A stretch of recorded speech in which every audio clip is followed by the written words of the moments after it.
Hi, Gabby. It's a boy. He's being a good boy. He's being the best boy. Gavin, best boy. Gavin, the kitty cat. He's so cute, and we know that he's Gavin. Gavin, the kitty cat. I love the boy. He's Gavin, and we love him. 'Cause he's Gavin, and we love him. 'Cause he's Gavin, Gavin, Gavin, Gavin, Gavin, all the way. Yes, you are. It's a good boy. Is Rev weightlifting now? No. Yeah, my fucking pussy. Yeah. No. No, I'm like I do have to carry some weight Yeah. when I walk. And that builds, I think it builds muscle pretty quick. Hi, the R Watcher. How are you?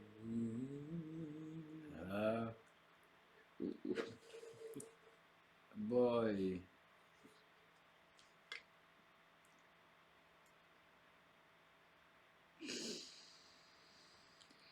I got busy and had to leave. Dude, I just came back on, man. Holy shit, Jules said that Becky is her wife, man. Cool. I'm being cheated on. You're being cheated on? I bike at least 7 miles a day. Definition comes after weight loss. Ooh. You want a cookie? Oh, wait, you don't want a cookie. Because, you know. Definition.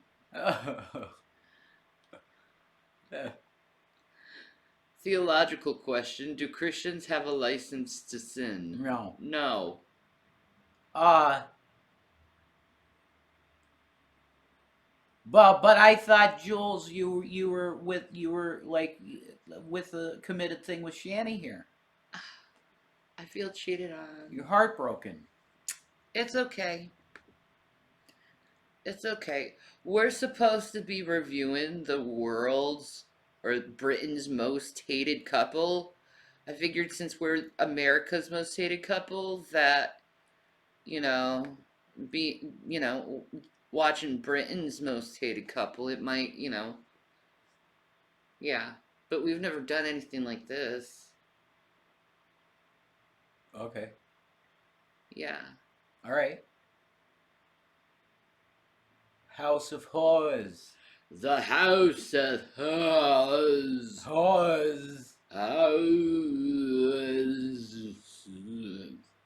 Cromwell.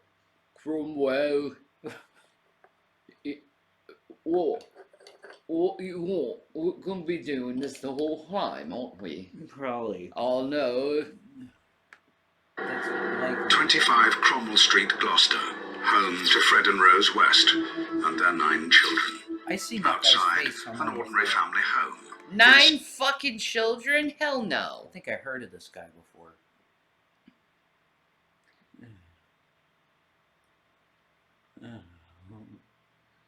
Holy fuck, Jules is going down, man. Alright. Alright. Make it happen. Alright. Make it happen. Alright. Whatever. I'll be one of the film hands.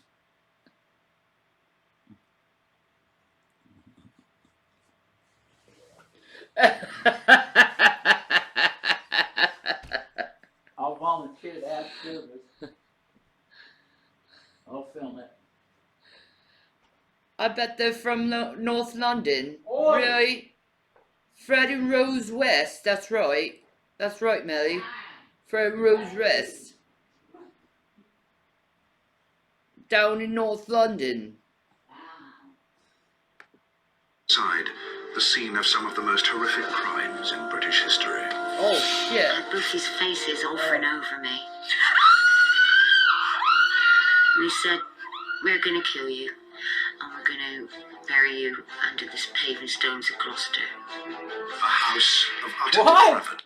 We're gonna bury you under the paving stones of Gloucester. You know? We're gonna get all over. All the way.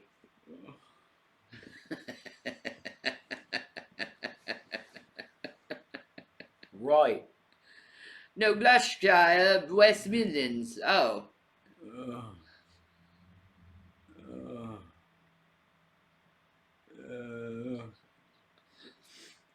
Anyway.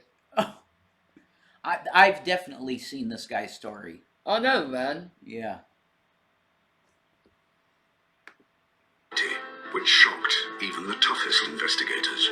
And it was obvious as a human thigh bone, and female and young. Officers searching 25 Cromwell Street have today discovered what they believe to be another set of human remains.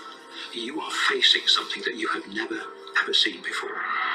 And you really don't. We just fucked everything up down in Gloucester one day. Me and my boo over here.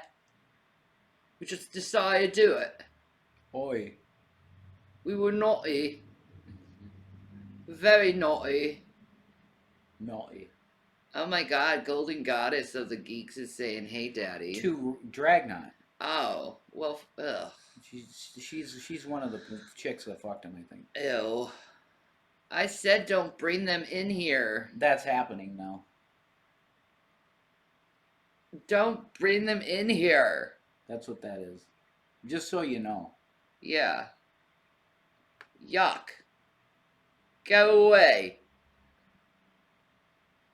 Drag. You get timeout time. No. Timeout. Don't be doing that and giving your harem all away here. I don't want to see that shit.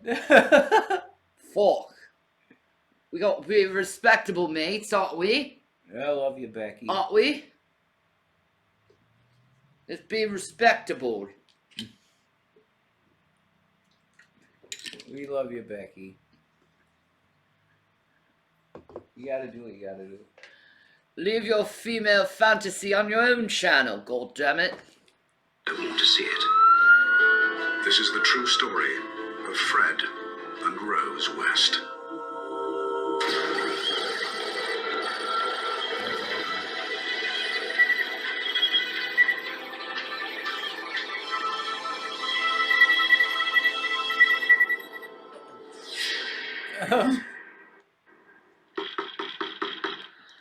Nah, mate. It's too personal. I don't want to deal with that shit. Yeah, we don't need spillover on this channel from his with this banging of. I'm not random promoting fucking- that shit, and No. it's not his channel, it's my channel, so fuck him. It's not about him. You keep The that shit on 24th your of February, channel. 1994. Know your fucking place. The last night Fred and Rose would spend together after 22 years of marriage. And the start of a murder investigation that would shock the world. Well, Fred West, a builder in his 50s, worked hard to pay for his house in the centre of Gloucester, where he lived with his devoted wife Rose and their children. These were people who were well regarded. I mean, they weren't highly regarded, but at least well regarded by most of those around them. Bit eccentric, bit odd, but do anything for you. Summer 1969. Rose was waiting for a bus when Fred first saw her. Man, summer 1969 was a fucking crazy ass year, man. I guess. Sorry. You had fucking Nam. We went out into fucking outer space. Went on the moon. Yeah. Well, they had to make it good at 69, so. 69s are always good, yo. Yeah, they had to make it really. Yeah. They had to make it good. Yeah. I said what I said, Pillow. I said what I said, and I mean what I mean. He can keep his ladies on his side of the internet. I don't want to fucking see it. Yeah. Ugh. She was almost 16, and Fred was 28. Fred tracked Rose down to the cafe where she waitressed. I'll tell you this, I'd rather eat Dee Dee's cooch than see that shit. I want to die by being 69. Me too. Boy. That's a good way to die. That's a good way to die. Mm-hmm.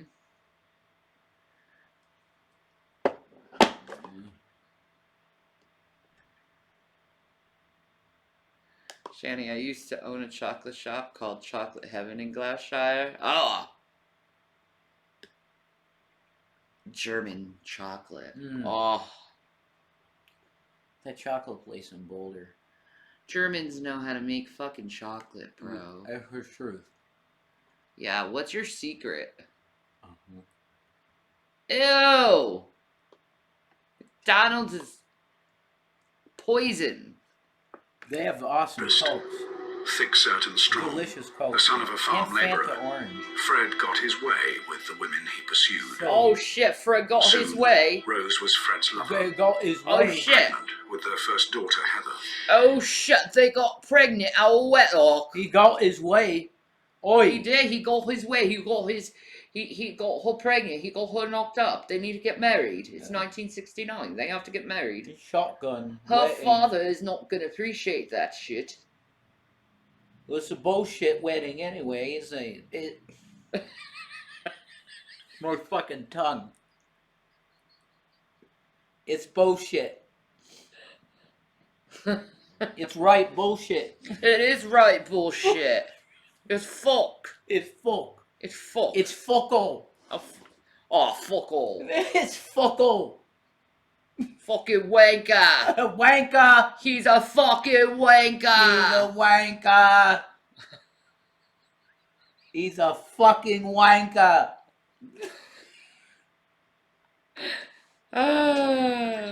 Oi. Over 20 years later, and Heather had been missing for 7 years. Allegations of sexual abuse within the West family alerted Gloucestershire police to Heather's disappearance. Tits. After an initial search failed to locate her, Like tits. Detective Superintendent Nipple itch. John Careful. Bennett Nipple was itch. brought in to investigate. Sometimes God sends us messages in different ways. With nipple itch, What that basically meant Do you have an itchy nipple? that may be God's way of contacting you if you have an itchy nipple. Lord, what are you doing to me? My nipples. Nipples. I take your nip. Okay. Anyway, we're acting like idiots. It's a spirit of confusion. It probably is. he had got abroad illegally because she wouldn't have a Dragnet brings his passport harem or around. was dead. The police search quickly centered Lime on green, the the West's house window. in Cromwell Street. Oh. It was some form of a Cromwell. family joke that Heather was under the patio at Cromwell Street.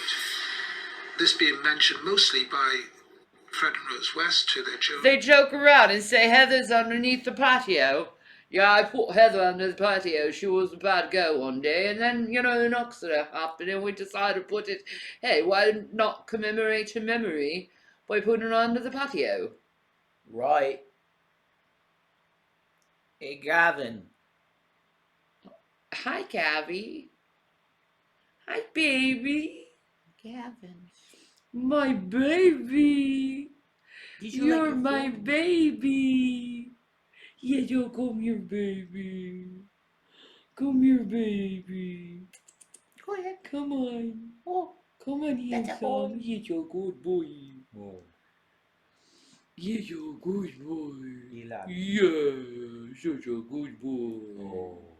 Oh. Yeah. Such a good boy. Oh. We love our Gavins. Hi, baby. You give me handsome face. Yeah. You give me handsome face. Isn't it his coat soft? I know, and he looks at you with such love, like, With a big smile. Gavin's such a good boy. Yeah. You're such a good boy. Yeah. Yeah, you are. Yes, I hear the purrs. I hear the purrs. He's a purr You boy. can feel it. I know. It's vibration. I want to propose to Jules to be her number 2. Damn, Ted. Good. Damn. You want to play? Oi! Oi. We've got to see Friend Rose. Children when they'd done something wrong, hadn't eaten their food or No. refused to go to bed or been naughty in some way. On the Naughty. 24th of Naughty. February, the police moved in to search Fred West's garden. Oh no. He was saying He went in the that garden. there was no truth in this and that he was going to sue the police for the I'll damage sue they were causing you. to his home. Slab by slab, the police removed Fred's patio. They found nothing at first. Then, digging deeper, something caught their eye. What caught their It was eye? a bone. A bone? Was it human? They Oh. called in forensic pathologist Professor Bernard Knight to find out. Bone of a human. And it was obvious that, 2 seconds it was a human thigh bone, and female and young. Ah, Fred broke no. a sewer pipe at some stage in his digging. So I was digging through a mixture of... Fred was a naughty boy. Yeah, he was. Right. Fred's been burying them girls in the garden again. Holy shit. Like. It was the fucking dog. It was the fucking dog. Bitch. Bitch. Oh my god. Hi, baby. Yes. Not me. Gloucester clay. Oh, we're not getting across very the far sewage. through this. So it was a sort of black, sticky mess. But then, when I went into this hall, or at least I think there's a police officer down there, and he handed up some bits. And I looked at these. I remember looking, I think, at Inspector Bennett, and saying, well, either she's got 3 legs, or he got more than one. The police had found the remains of 2 bodies. Oh no. They suspected one was Heather, but who else was under the patio? They put another one in the The police patio. confronted Fred. Fred made a staggering confession. What? Not only Heather, but 2 other women were buried in the garden. One No. had a name. He said she was Shirley Robinson, his secret lover, and pregnant with his child. The thing that was What? stressing me is Rose doesn't know anything at all. She doesn't. He's like, you know what? She's pregnant, and I didn't want to take responsibility, so you know.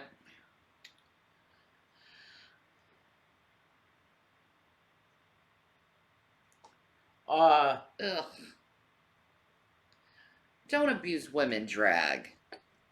Time out for that. No, but it makes sense that we should maybe not do all like the fake accent and shit because it is true crime. That's true. It's kind of like I don't know. It might be. Oh, different, but- fuck it. I can make things lighthearted if I want to. It's called dark humor. Yeah, That's true. Anyway. That's true. Hasn't done anything. The other, he claimed, was Shirley's mate. The Shirley's police needed mate? more information, but Fred kept changing his story. One minute he was making admissions, the next minute he was denying that he had done any of these murders and it was somebody else. She's not going to let me say to her, I strangled Heather without coming straight to the police. Don't get Rose wrong. Rose lived by the law. Properly, I mean. But all the time, whenever he returned to making his admissions, he would reinforce that his wife knew nothing of these crimes at all. Oh, That they were purely... he's taking it for Rose, man. Taking it for Rose. Was it possible that Rose knew nothing about the murders? Nah, Rose knew something, That's a man. beautiful 3 young name. I women love that killed name. and buried under her nose, including her daughter Heather. Nah, she knew something. There's no way she didn't know about that shit. They called your dad Willy Wonka. Wonker. Did he look like Gene Wilder? Bill Wonka. One of the most horrific crimes in the UK and affected so many. I'm sorry, I apologize. I'm making things lighthearted. Jeez, I'll try to be more serious. This is a boy. He is a boy. He's so cute. He's just like, I'm just loving the company I'm having. He loves you. He is. He's a good boy. He's a very good boy. He's so cute. Oh.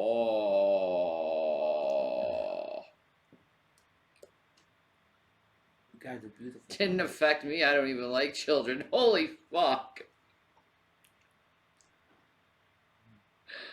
Holy fuck. Oi! Cromwell Street was turning out to be no ordinary family home, No. but a house of unimaginable They are horrors. undignified, dear. Mm.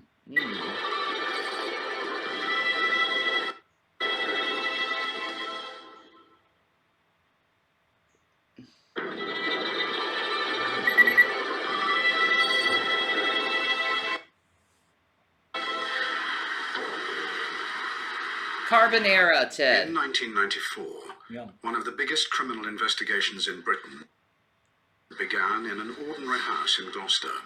In Gloucester. The remains of 3 young women had been recovered from under the patio at 25 Cromwell Street.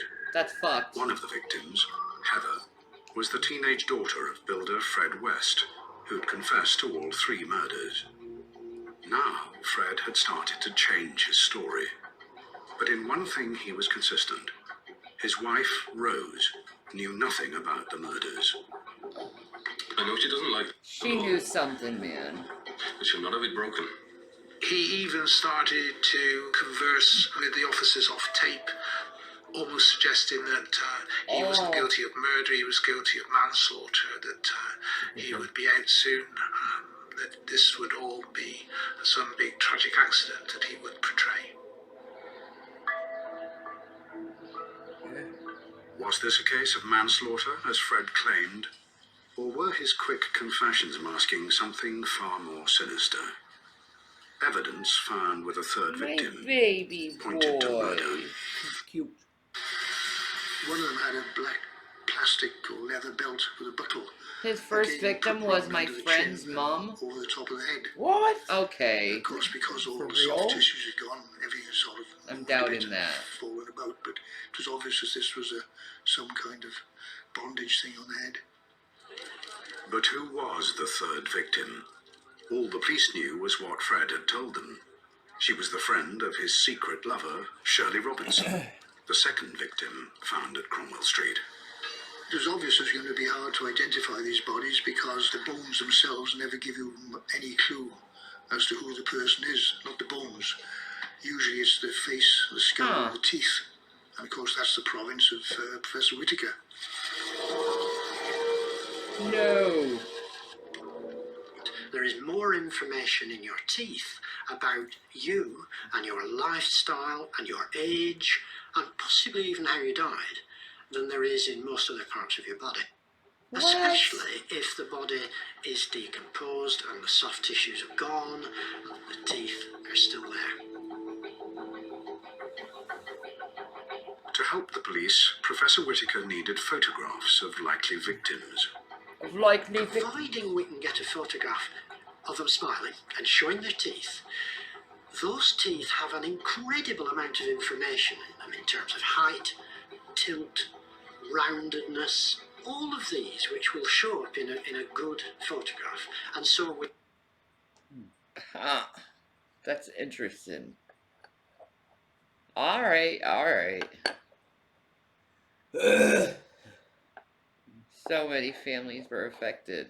I had no idea about these people. See, you see how us Americans know shite?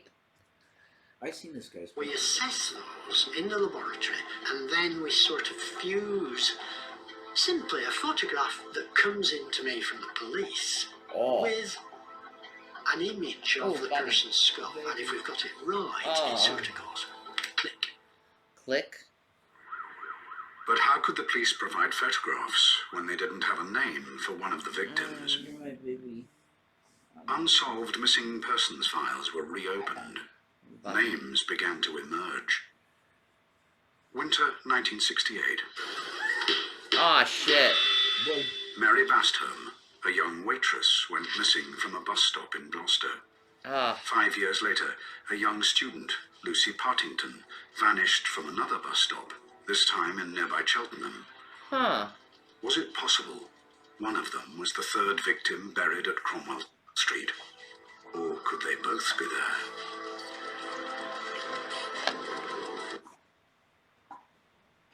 Gavin's being a boy. What is he doing over there? Gavin! He's just playing with the thing that's in front of the door. Gavin, stop.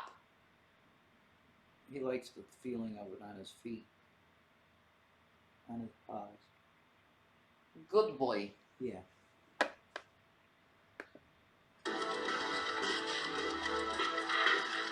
Forensic psychologist Paul Britton was brought in to profile Fred West and answer the burning question. Were there He's really other good at victims? stopping when you tell him no. I was in a position where I had paperwork that went back 20, 30 years. And as I began to look at that, then I the love the bells little began to swirl ring right in rather the middle of grimly his for head. me. Because what I began to see were some of the hallmarks, the highlights of a very dangerous offender. Really? Wasn't at all the man that I'd been told might be sitting downstairs. My view was that all that had happened is you had simply seen 3 high points, and that it was very unlikely, unthinkable really, that you were going to have silences across the intervening years. The time between those 3 marks was going to be filled with other sorts of murder, other sorts of killing.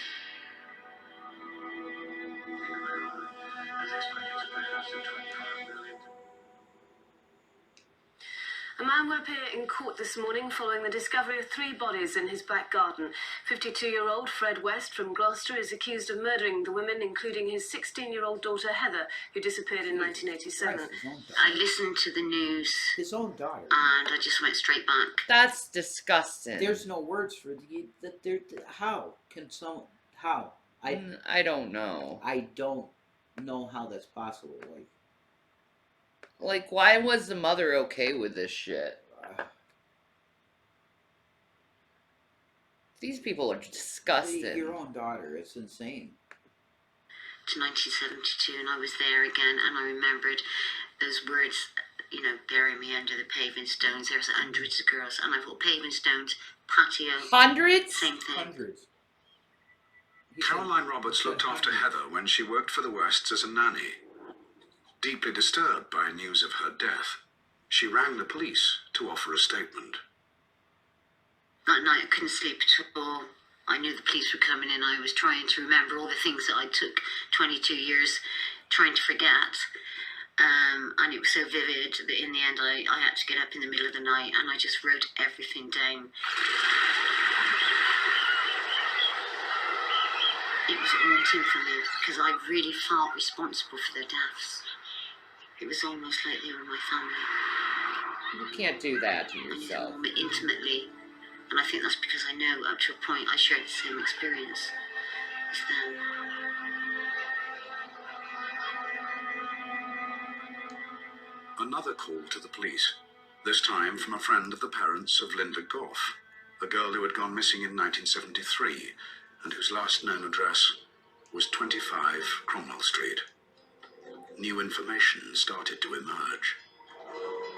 During the course of looking for her, Mrs. Goff had gone to the address and being told by a woman and her husband, Linda had left some time previously. I love you, Bobby. I love you. You're beautiful. Linda's mother had noticed that Rose was wearing her daughter's slippers. If this was the case, and Linda was one of Fred's victims, I have that it was dress. possible Oh, Rose that's not a knew dress. about It's, the murders. it's an apron. He was also wearing a cardigan some knitted clothing that was Linda's, and outside on a whirligig type washing line was some of Linda's nightwear. The Wests told Mrs. Goff that Linda had moved on, leaving some of her things behind. Believing their story, but unable to locate Linda, Bobby. June Goff waited for her daughter's return. Years went by, but Linda never came back. No. Caroline Roberts first met the Wests 6 months before Linda moved in. In her statement to the police, Caroline recalled in chilling detail how the Wests selected their potential victims. No. This one night I was hitchhiking back from Chillstream on my own, and this car pulled up with 2 people in, and this was Fred and Rose West. When I first got in there, I didn't think they were a couple because of the age difference and the fact that she was quite an attractive young girl and he was not an attractive man. As we went on our way back towards Cinderford, He's we not got talking. that They seemed really terrible friendly, and that's when I looking. found out they just got married. And they had, I mean, he's He's not good looking. no, but he's not that terrible looking. Holy shit. He's not attractive at all. He's got a weird looking face, dude. Kind of like a Halloween. All right, I believe you. I got 2 more inches than that, babe. Imagine having to convince your girl you're 2 inches. Huh?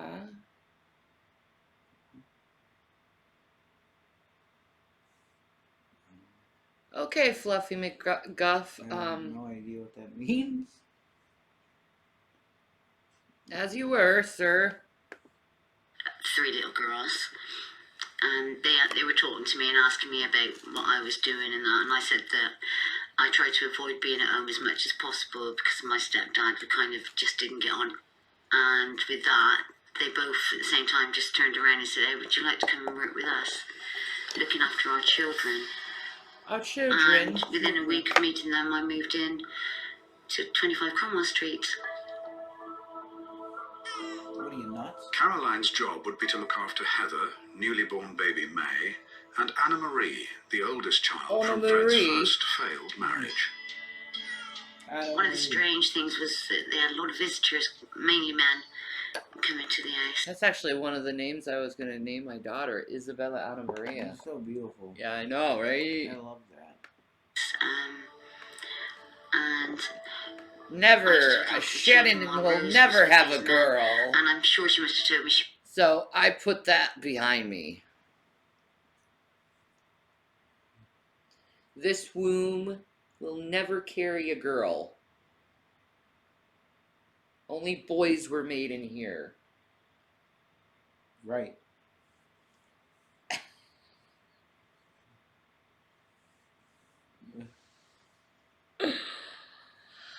I wish I could have a girl. Anyway. She was a masser. Suck it up. I believed at that time. Oh, mama. There was an even darker side to Fred.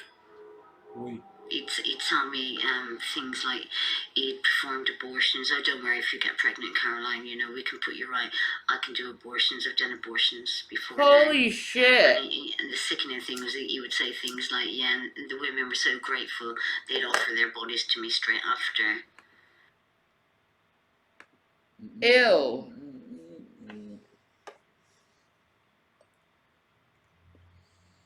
Am I still in timeout now, Mommy? Yes, you're being condescending. But yeah, and I thought, nah, this man's just making it all up. He ain't right. Shortly after, Caroline left Cromwell Street hoping never to return. But Fred and Rose... Yes, we can time out people for talking about your cock. Thank you. I'm sick of it. Is that dude? Yeah. Caroline Okay. Roberts' Like, I'm statement sick of that shit. I'm One done thing looking clear, at it. the house... No Rev cock talk. Yeah, I'm done with that shit. It's so creepy and weird to me. It's very, very bizarre to me. Alright. And like, It's making him feel uncomfortable. It's like Don't really, do it. it's over the line sexual shit, and it's like I like him, so I like him too. Thanks. He's my friend. I know. He loves you. He makes me happy. Good. See? Damn. Thank you. You're welcome. You validated me. Was the key. To understand the Wests fully and what went on inside their home, he needed to visit the crime Yeah, it is scene. rude. Thank you, He Nate. needed to visit Cromwell Street.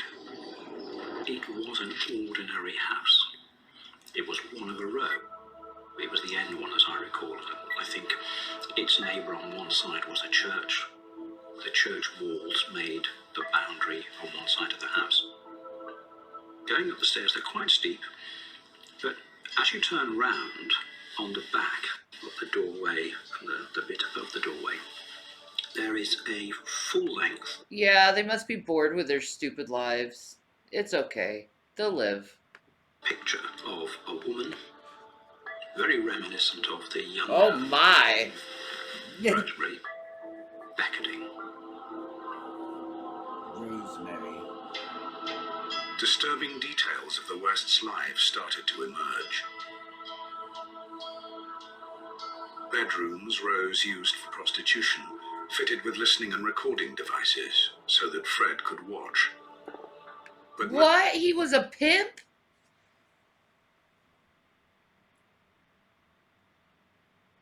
And he'd record that? Holy shite.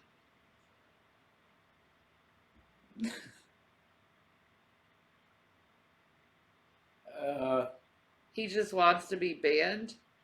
Alright, next time he's in here, have at it. Ban him. I don't give a fuck. Silver Shamrock. If he wants to be banned, I'll gladly, oblige, yeah. most significant of all for Britain was the cellar.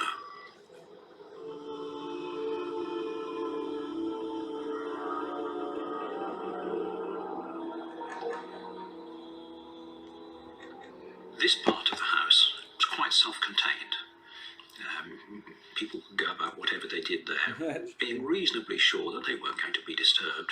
If you came in through the back way, you'd have to come in through kitchens and a bathroom area, and to get to where we He's like that little annoying fucking dog that follows that bulldog in that Looney Tunes thing. Hey, what are we gonna do, boss? Hey, boss, what are we gonna do now? And he just chases me fucking around everywhere. Maybe you're... Like, holy fuck. He's nuts. Yeah. Now is quite an intricate little route, so you're not going to be disturbed. There are no external windows, the brickwork is quite thick. You are in the lower part of the foundation of the house, so that, if you like, is the... It serves a joint function. It's the ultimate pleasure room. It's also the working room. Yeah, thanks. It's the room where these dreadful things are done. I He do told the police to appreciate that. move their search I'm done with that inside the house. I mean, the words in a way were clumsy, but Thanks. I mean, they're in the garden because the house is already full. Thanks, Melly. They're in the garden. Garden. Yep, they're in the Paul garden. Britton had said that West was a predatory sexual psychopath. And he had said quite clearly that there was a possibility of there being more victims. Jesus. Insane. That's some crazy shit. These mods are ruining the hangout. I'm out. How? They ain't doing shit.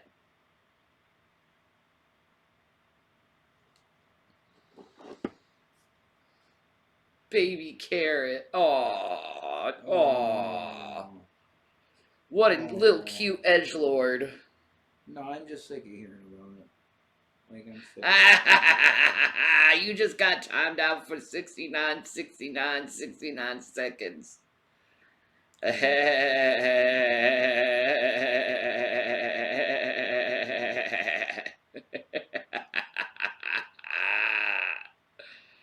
popped. Oh, man.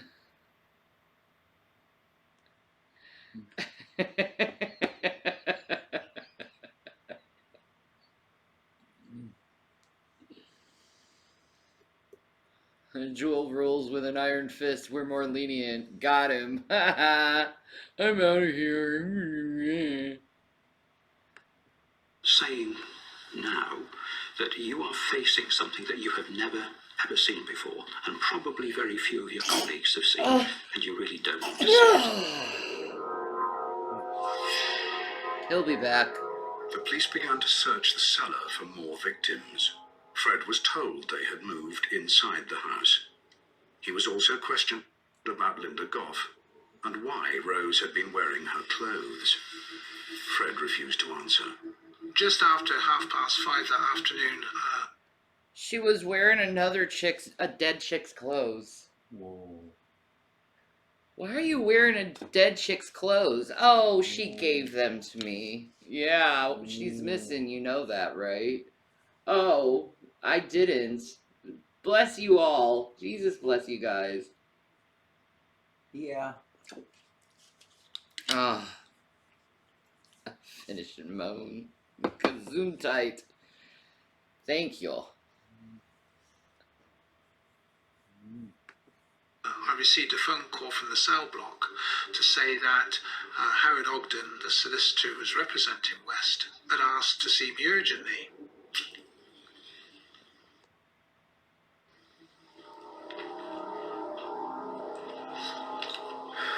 When he arrived, he appeared quite pale. And, I remember he asked me if I'd like to sit down. I wish to admit to a further approx 9 killings. It was something 9 that just killings. seemed to be beyond belief. 9. 9 killings. Completely unexpected. Out of the blue. Expressly. Charmaine. Rena. Beyond my personal experience. Linda Goff. And I He suspect remembers all of that them of too? many other police officers. And others to be identified. I even questioned whether, personally, I was capable of handling this. Where are they? Officers in Gloucester searching 25 Cromwell Street have today discovered what they believe to be another set of human remains. Holy shit. Everybody wanted to know what was going on. Christened They the just need to dig up the whole freaking property. They're just all over. Dead bodies everywhere. That's insane. Oh, 1 minute. It's a physician's place. Okay. 1 minute, guys.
Alright. Alright.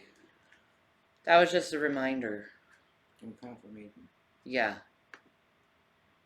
Confirmation, whatever it is. Mm-hmm. About my doctor's appointment.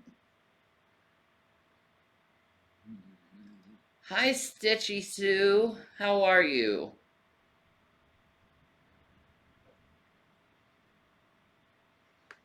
I'm going to the doctor soon, yay. Angel of Cromwell Street, Hilary Allison became the voice of the police investigation. But with global press interest growing by the second, Hilary had her hands full.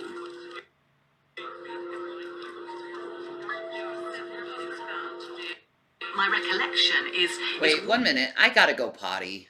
My bladder is driving me nuts today. Be right back. Be right back. You can talk to the folks. It's the monster. It is the monster. Because I feel it too.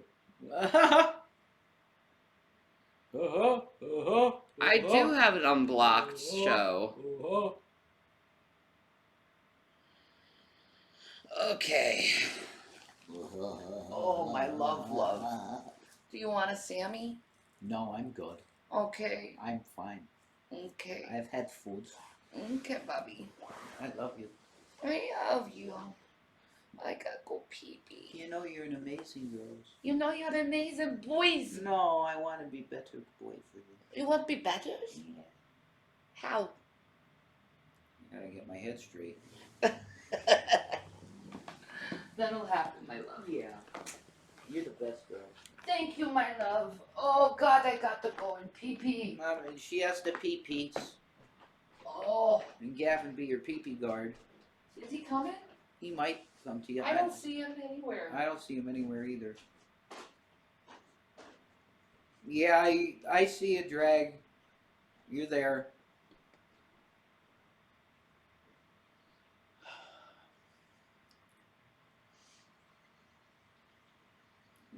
La-di-da-da-da.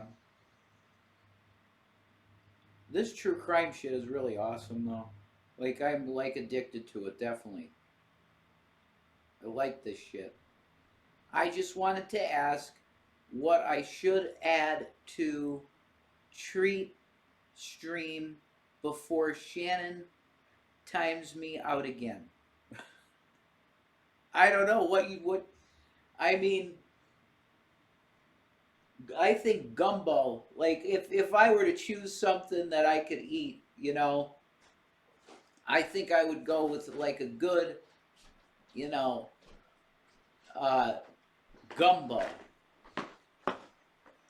How about shepherd's pie? Some shrimp. How about shepherd's pie? I'm saying shrimp gumbo for me, but if you want shepherd's pie, that's fine.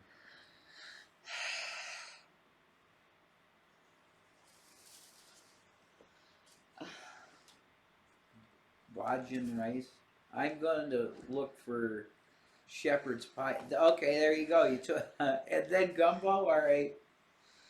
Shepherd's pie is delicious. He's looking for some treat stream. Oh, We had Chinese yesterday. It was amazing. I did. It was real good. Beijing. Beijing beef. Beijing rice. I don't know what Beijing rice is. Oh.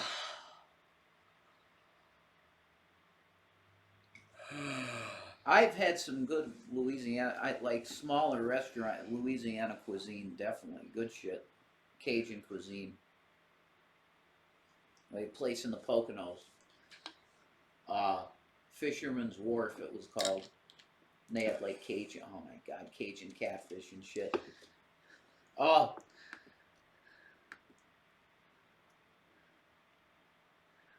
Yay. Boy.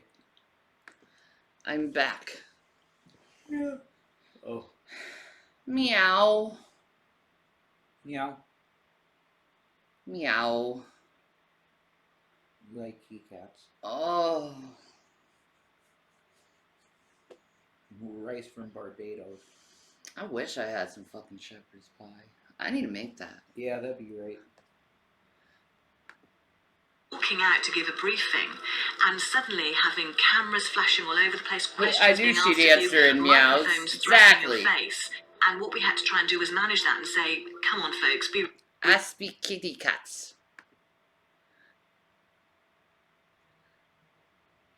reasonable.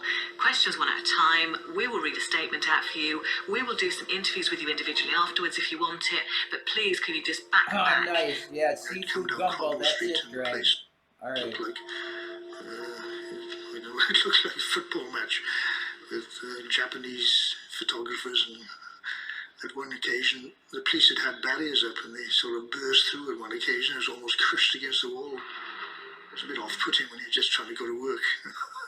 We had a number of calls from that looks reporters real all good. over the country, national and Okay. then local, saying, well, we've now heard it's going to be That's 32 bodies, it's going to be 69 bodies.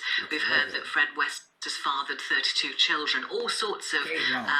things were being put to us. Now, of course, all we could say at that stage was, look, this is pure speculation. No one has mentioned those figures. As soon as we get any information, we'll give it to you. But we certainly can't get into the business of speculating. Whatever the press No imagined, the police speculating. now knew there were 12 victims. 3 had been identified: Heather, Shirley Robinson, and now Alison Chambers, fucking daughter, who Fred man. had wrongly claimed was Monster Shirley's piece of maid. shit. I wish to admit. Fred had also confessed to a further 9 murders, including his first wife, Rena Costello, and her daughter, Charmaine. He killed But where another were Lucy daughter. Partington and Linda Goff? Were they buried in the cellar or hidden in the walls of 25 Cromwell Street? It really And if is. they were, how could Fred's wife, Rose, not know about the murders? What? Sounds good, Ted. Ooh. That sounds really good. Yeah, that sounds real good. I don't know. I'm not a big fan of chicken sausage, though. I like, Italian sausage. Mm. I love me some Italian sausage myself. Fred West had confessed to the murder of 12 young women, but the horror was not confined to West's home in Cromwell Street. Fred told the police there were other bodies in other places. He led them to Muchmarcle near Gloucester, the tiny rural village where he grew up. This field's known locally as Letterbox Field. When we brought him out here, hoping that he could Letterbox identify the Field. location where he buried the body.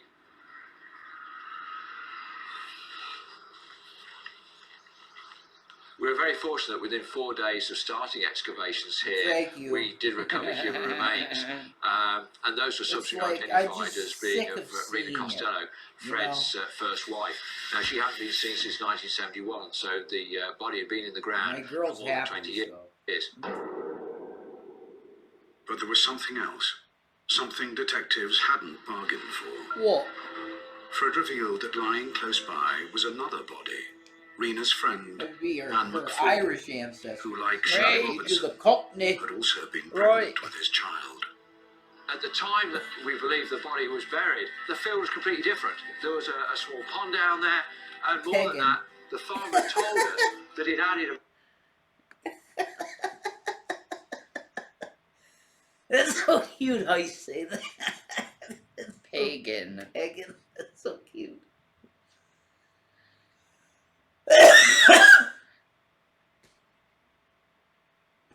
Shanny should have some buttered crumpets to complete the British accent, and some tea, a spot of tea. Just a spot.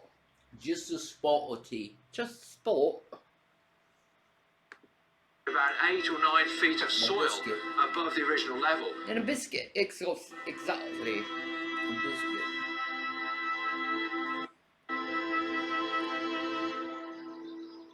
We spent 2 months.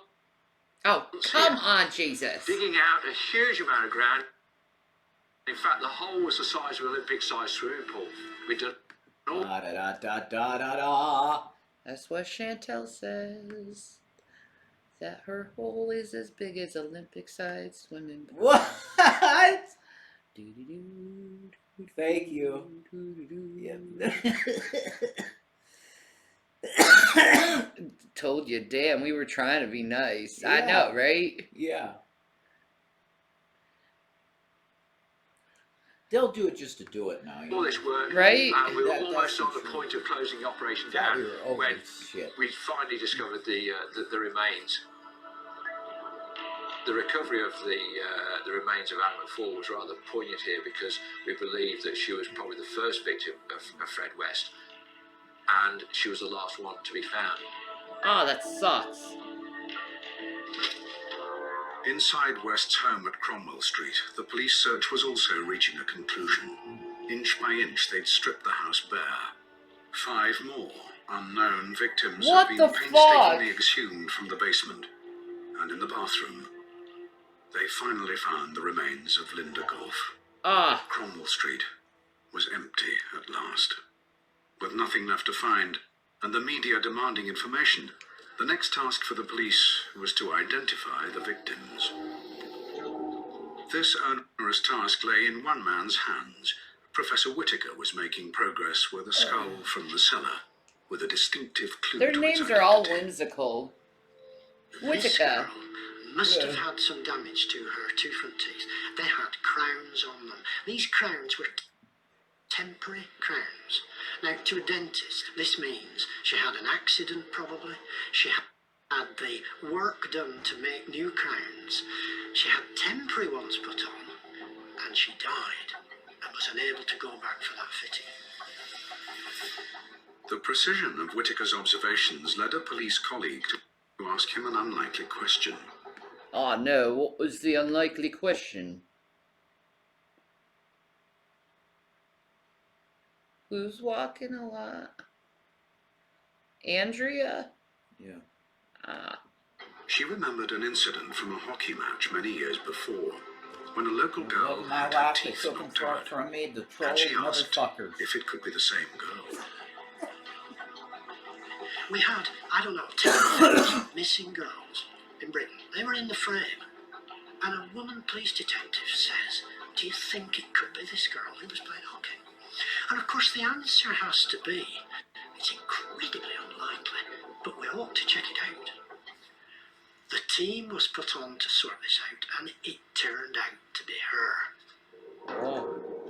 I realised that Lucy wouldn't be dead if she hadn't been a female, and if she hadn't been collided in this most extraordinary and incomprehensible way with the world of the West that was the complete opposite of her life. She sounds like she's straight up like from Harry Potter. Yeah. Definitely. Like straight up. Like she could be like Ron Weasley's fucking mom. Yeah. That's true. You're right.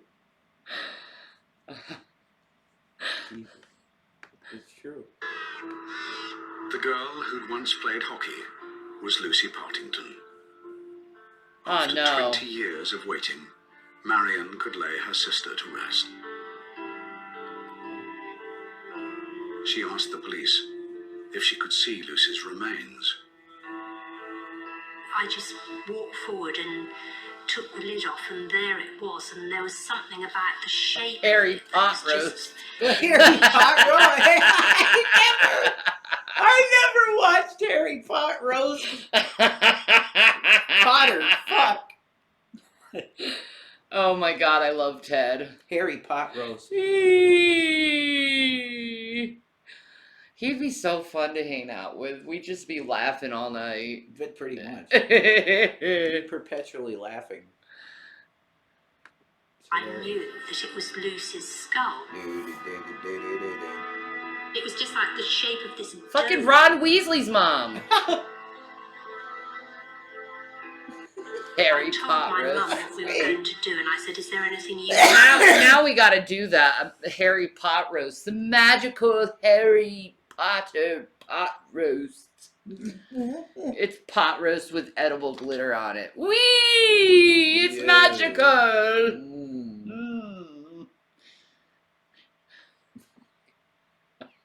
Harry Potter roast.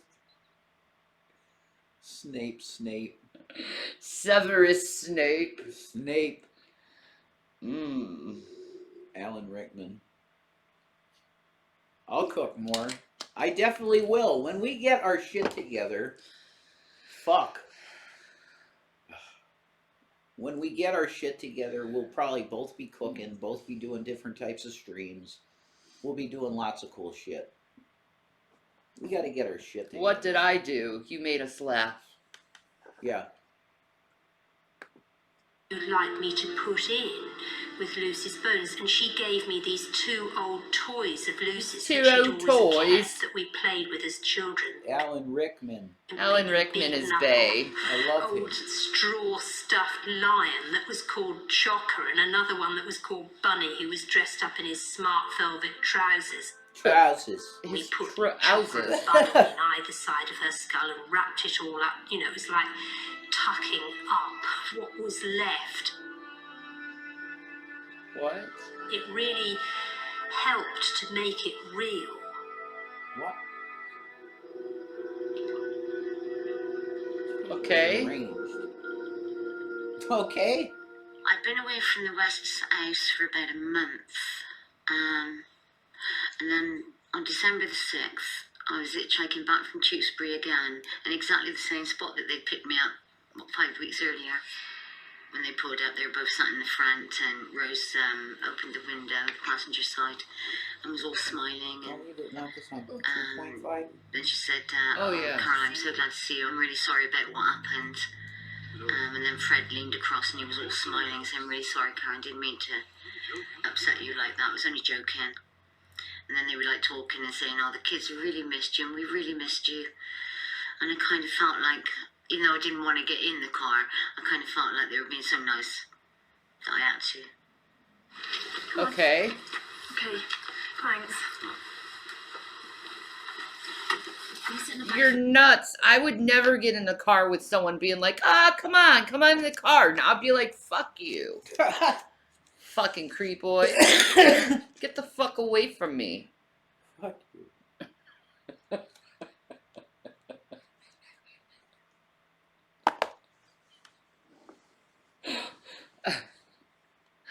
I'll do some crazy ass shit to defend myself. Good. Have a chat with Karen then. About 2 miles into that journey, Fred looked at me in the I rearview secretly mirror want a woman to and call asked me me if I daddy. had, sex. He's my And daddy. I just had Boy. this feeling come up My in my stomach. daddy. I felt sick and I thought, oh, here we go again. What is a Check sexy to see if female she's term, had mama? sex. And with that, she grabbed I my don't think that's crotch. too sexy. Fred put It's too maternal.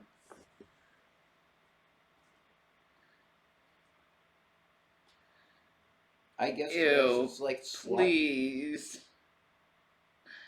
No. Do you think that's hot? No. To be called a slut? No. No, I don't think that is either. At all. Babe. Like, babe is a nice thing. I like babe. You can call me mama. I don't know. Mama's weird to me. I'm thinking of my mother. You can call me anything you want, honey. Yeah, I like babe. Babe is my favorite. Yes. To call you. I love baby. Babe. up on the grass I like verge that. and Baby. generated his seat. And Oh, no. Woo! They punched her? I was knocked out. Knock her out. Knock her out. Oh. Drinking some tea. When I came through, they tied my hands behind my back with my scarf.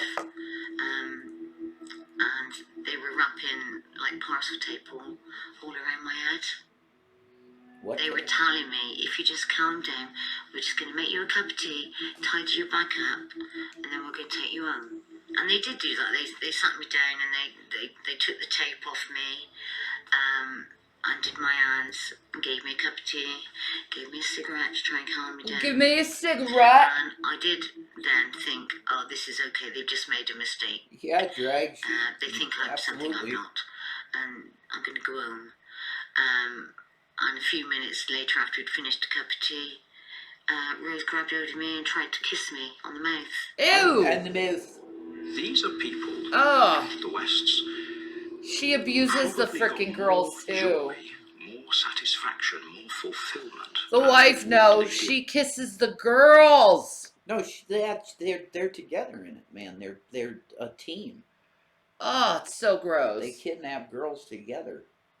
That's like, wow. That's different. That's so It gross. did poor girls than anything else in their entire existence.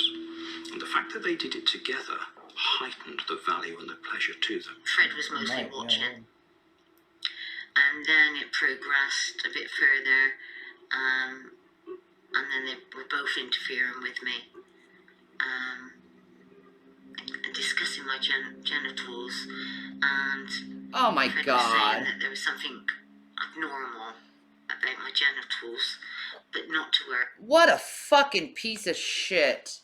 Oh boy. Oh God, why do they put these things in? I don't want to like hear that shit, man. It's fucked up.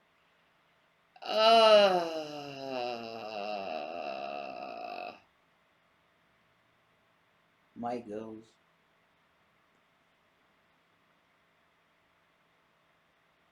I love my baby.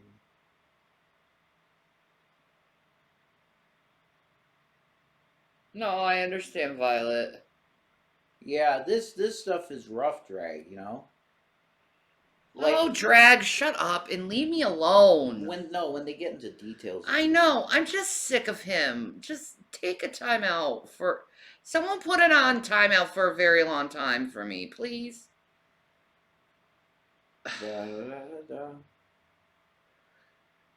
Like, I'm really sick of him. Trying to fucking control my chat and everything. Make it a long time. Ted, I believe in you. Right, because he could put that right.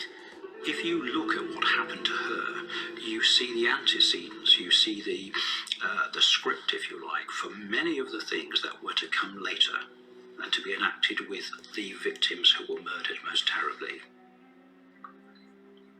And so they decide to stop. And, right, calm you back down now. We're going to take you home soon. Yeah. Get me another cup of tea. Take my... Drag, Melly, drag.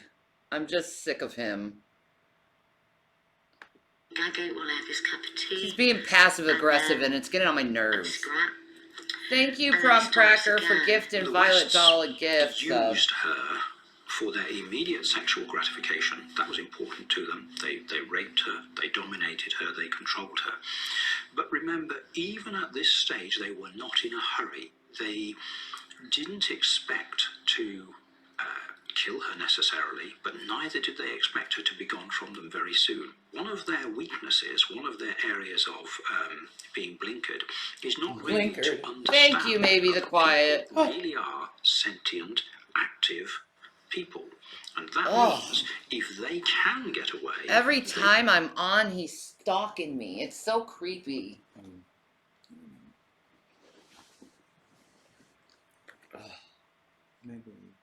I need a break from him. They will. If they can oppose, they will. And so I tried to shout out. Rose put a pillow over my All right, head Ted. and smothered me. Holy shit. At first I was kind of struggling with it. And then I thought, no, just go with it. You know, you kind of give up.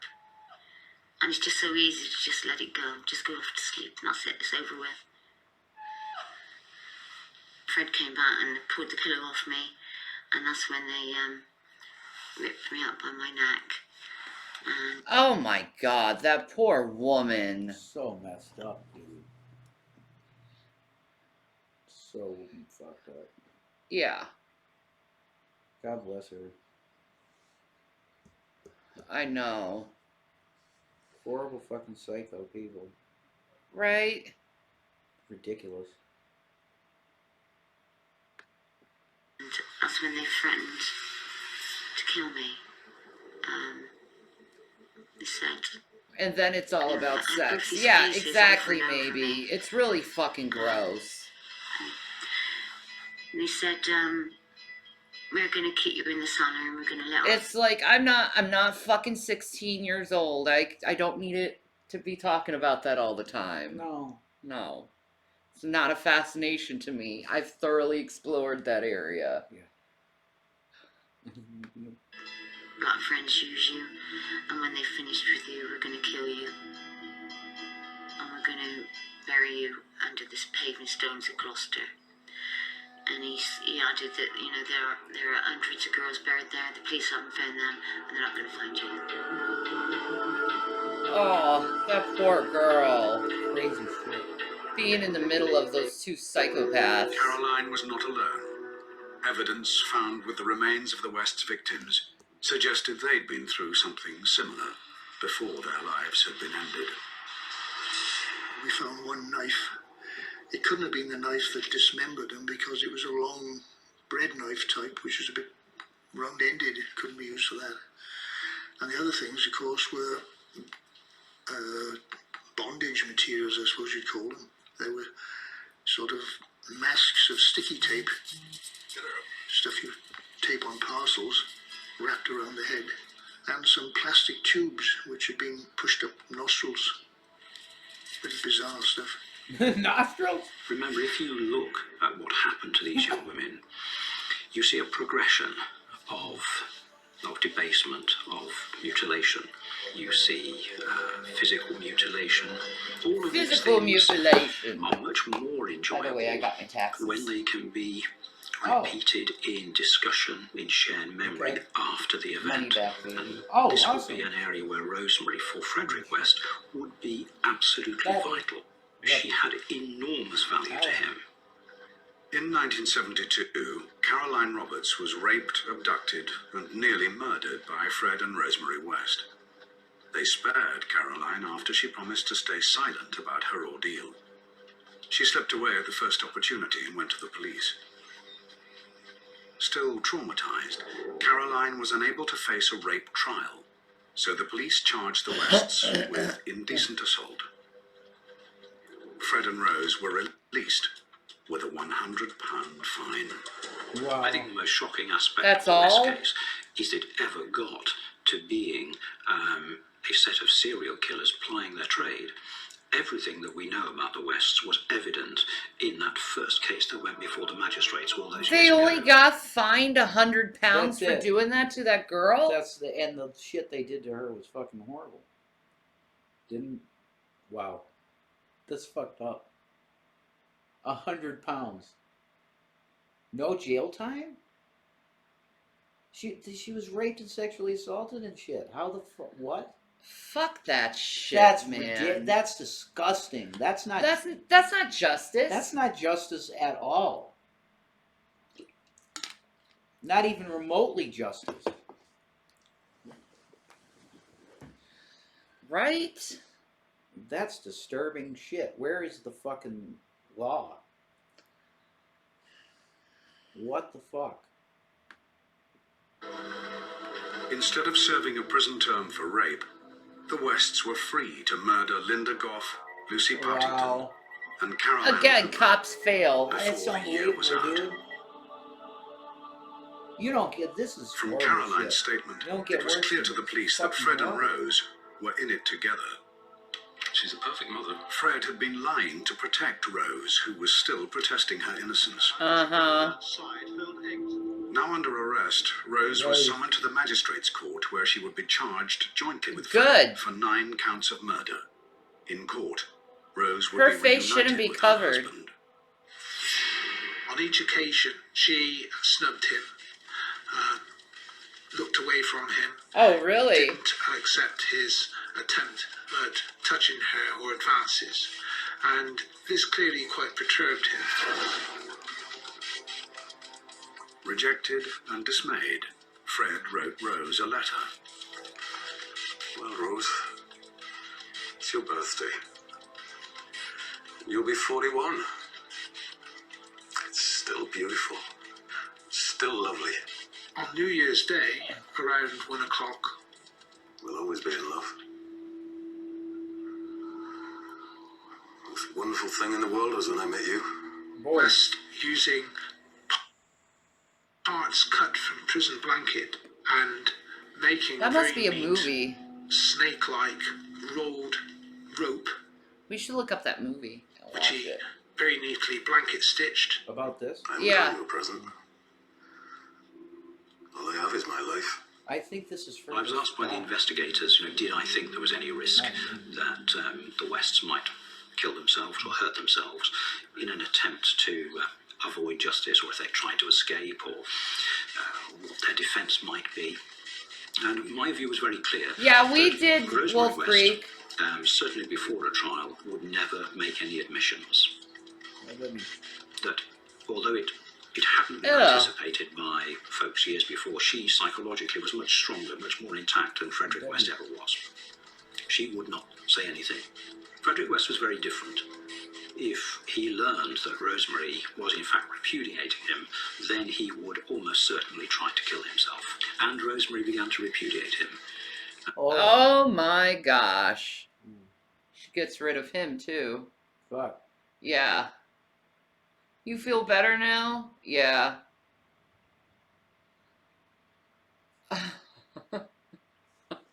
You did. You missed Wolf Creek.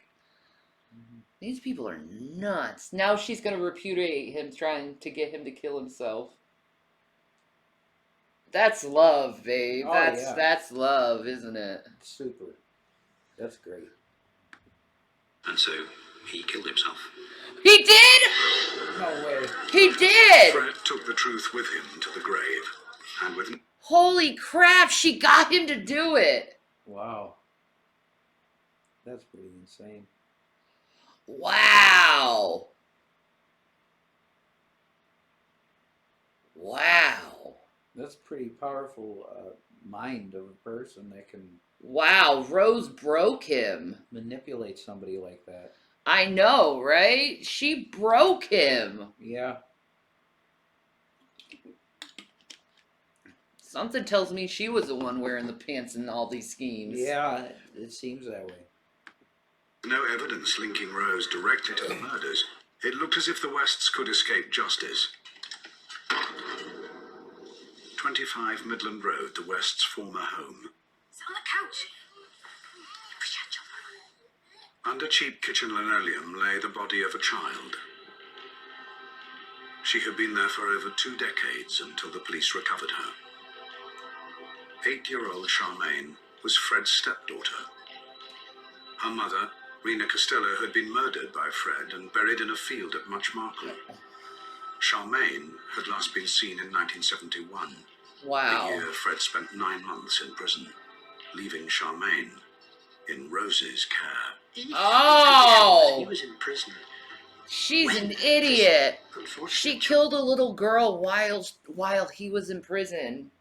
Ah, nah. You're an idiot woman. Good note for herself. And he clearly couldn't have done it. And Rosemary had a problem. It was the vital evidence the police needed to convict Rose. But there was a hitch. The police couldn't find a photograph of Charmaine that showed her teeth. Without it, Professor Whitaker couldn't determine the date of her death. And without a date, Rose West would get away with murder. Ah! That's some bullshit. Nah, she's not gonna get away with it. She can't get away with it. Before he killed himself, Fred West confessed to the murder of 12 women. 9 were found at Cromwell Street. No. And now 2 more burial sites had been uncovered. Rena Costello, Fred's first wife, and her friend, Anne McFall, had been found under the fields at Muchmarket. And now Charmaine, Fred's 8-year-old stepdaughter, was being exhumed from 25 Midland Road. Right? With Fred West dead, and no evidence to link Rose directly to murder, Horrible shit. it looked like the Wests could escape justice. The police needed to convict Rose of murder. Hi, They needed Megatread. to prove their hunch that Rose killed Sharp. Your daughter's watching us? Oh my god, that's awesome.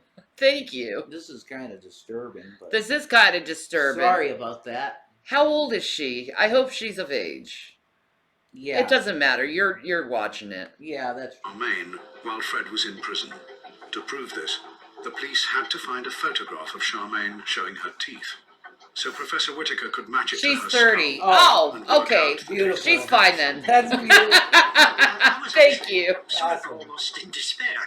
The really sort of professional answer that I wanted to be able to give. Well, 2 professional answers. Who is it? And when did she die? Oh, that's so sweet, y'all. They watch us with their kids. That's pretty awesome. That's so cute. We love you. Seriously. Yeah, I love that. That's awesome. See, nice. I just love having like nice fans. Like, Me too. isn't that nice? Not people trying to start shit or be passive aggressive or trying to bring distraction to the chat. Yes. Oh, that's awesome. Hey, God bless you guys and your daughters. That's beautiful. I know. That's awesome. It's awesome. We're very women friendly here. We are. I bow to the feminine, definitely. Yas. I bow. Then Professor Whitaker had a stroke of luck. A fax intended for Rose West's defense team was sent to him by mistake. Oh. I couldn't believe it. How came not a kind of sort of document, which I could sort of look away from and, turn it over and take away. It was a photograph. And it kept coming out, as faxes do. And it came bigger and bigger and bigger. It was the photograph of Charmaine West that we'd been looking for. Oh, her smile. So he could freaking figure out what her teeth are. Yeah. Wow. They can figure out if they'll get her now. Oh, man. Gotcha. Busted. You're done. You needed her smile. That's awesome. Yeah. For months and months and months. The police were also able to locate the photographer, who not only remembered the session, but also had a record of the date he'd taken it. Oh, this was the breakthrough they needed. Perfect. Now that they had a reference point, Professor Whitaker could measure the amount of growth in Charmaine's teeth between the time the photo was taken and the point where growth had stopped. This gave him a probable date for Charmaine's death. The police had proved their hunch. Fred was in prison at the time. Finally, the case against Rose was building. Now they had a jury to convince. Rose West's trial began in Winchester in October 1995. Accused of 10 counts of murder, she pleaded not guilty to all charges. The prosecution needed an ace card. Caroline Roberts was asked to take the stand.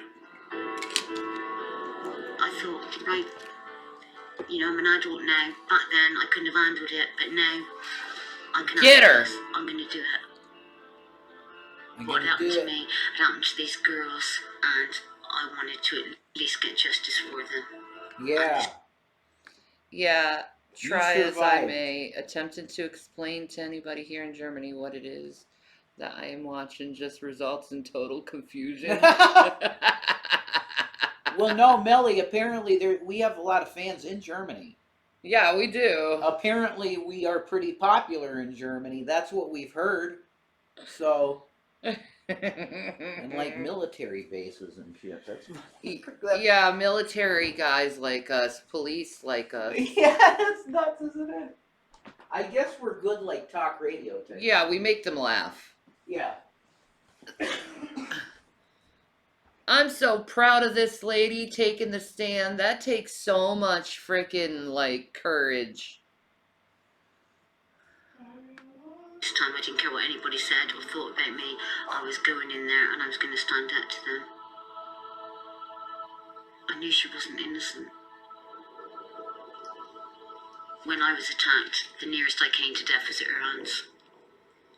And so I knew she was capable of murder. Had the combination of Caroline's strong witness statement and Professor Whitaker's evidence from the photograph helped to swing the jury. You're just difficult to defy. Rose West was found guilty on 10 counts of murder.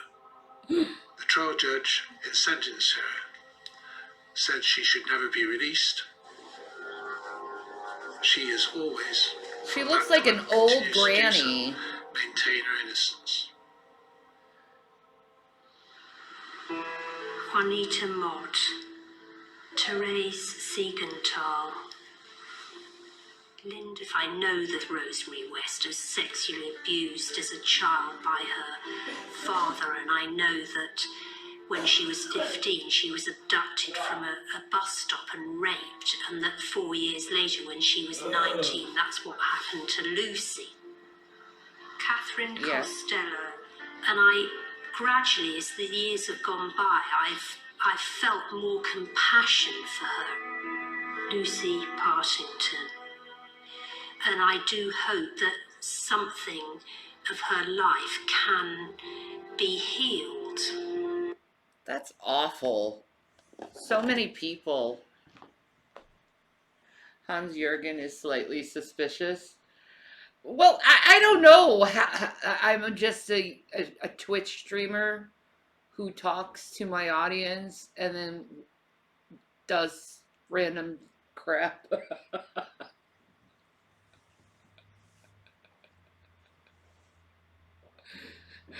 Who knows?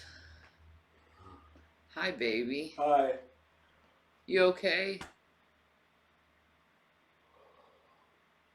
Yeah. Heartburn or something? A little bit, yeah. It's probably just the fucking monster. Probably. It's the monster. You should have some antacids. I'll have one. Only 2 left. Have them. I don't need both of them. No, have them. I'll save. I'll save that for later. All right. You need one.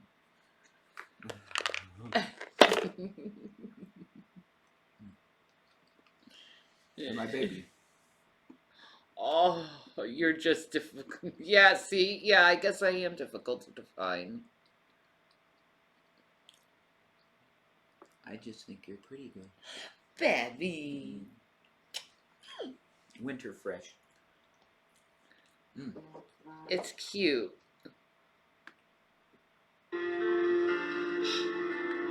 The thing about Rosemary West is that she was in effect a blank canvas. And the thing that Frederick West did was to provide a platform, to provide a runway that she flew from. He was able to nurture her, to encourage her, to, if you like, show her the way. What he didn't anticipate, I'm quite sure, but what enormously gratified by was the fact that she flew past him. Oh, they knocked the place down. That's good. Yeah.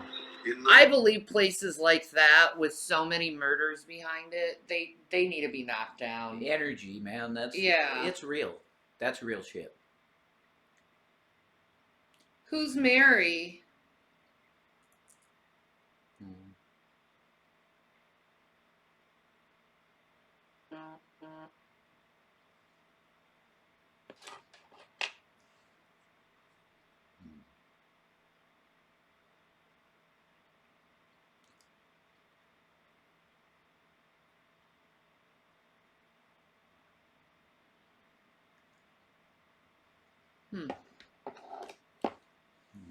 We'll find out. 1996, the police supervised a 5-day demolition of 25 Cromwell Street.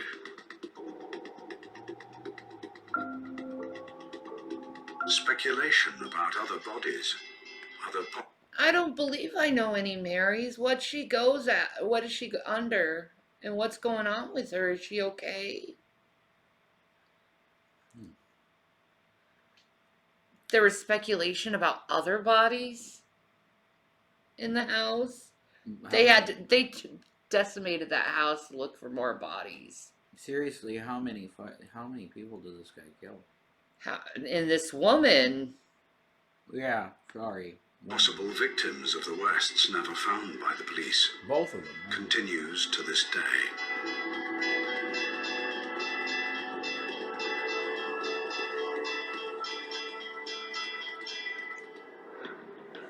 They're still searching for possible victims.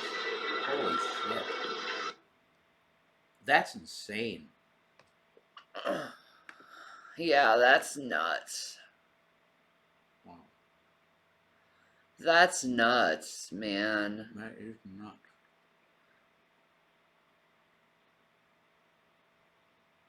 Do not show up to YouTubers' houses. This is weird. It really is. Definitely is weird. Very is. Eris Dia?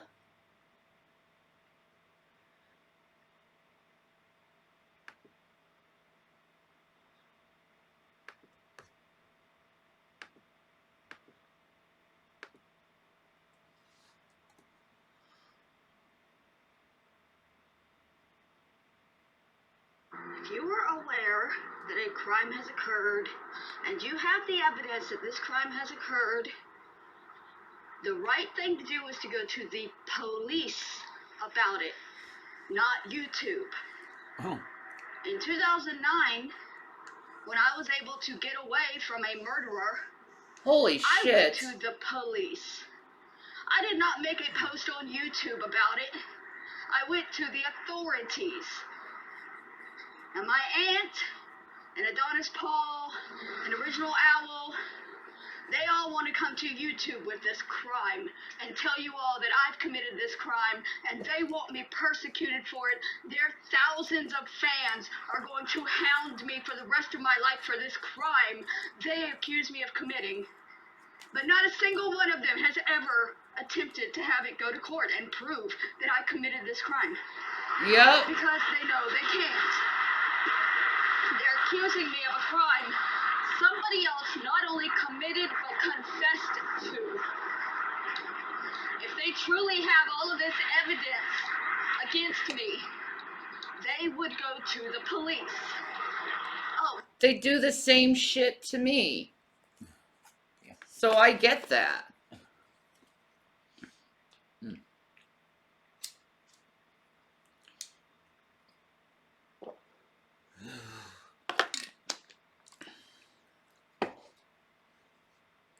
Whatever. They have it. They have all of the court transcripts, all of it.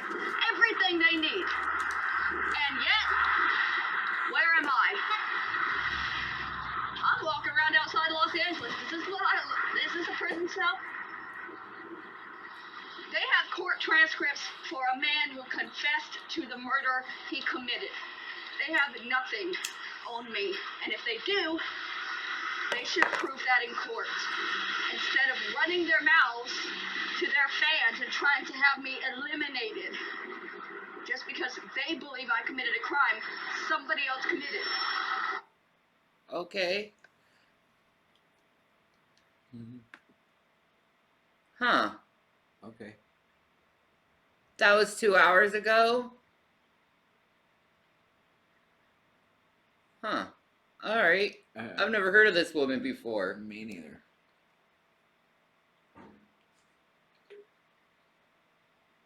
It's nobody's business to attack this woman over something they may have done or may have not done. Who cares?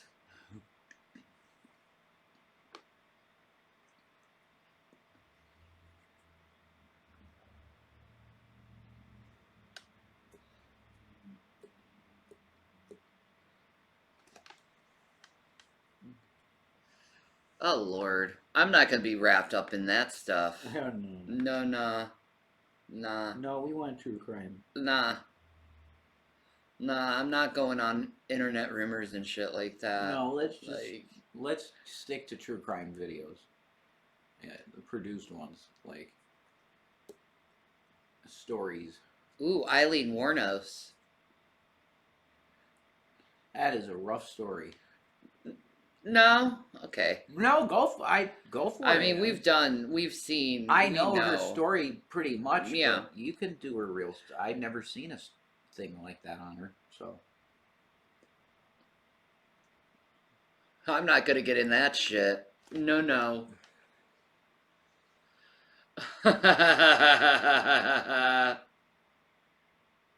Bolo Young. Nah. He's the shit. She antagonizes others on a daily basis. Don't get involved. Yeah. She's bipolar. Yeah, screw that. Bolo. Yeah, fuck that shit. I ain't fucking with people like that. No. Mm-mm.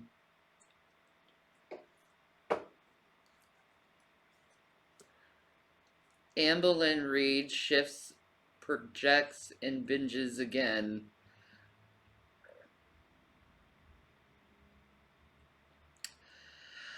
Well, that's just her fucking decision. We need more YouTube killers. I know. I'm looking. That's what we need. The evil love triangle murder. Whoa. That killed both men. It's a woman. It's a woman.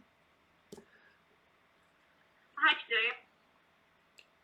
Women are nuts when they do shit. They get a little nuts. Hello, Zabonkers. How are you? A threesome murder, dude. A threesome murder. And then the Snowtown murders. Okay. Yeah, keep suggesting stuff. This is great. Like, yeah. You guys are providing good shit.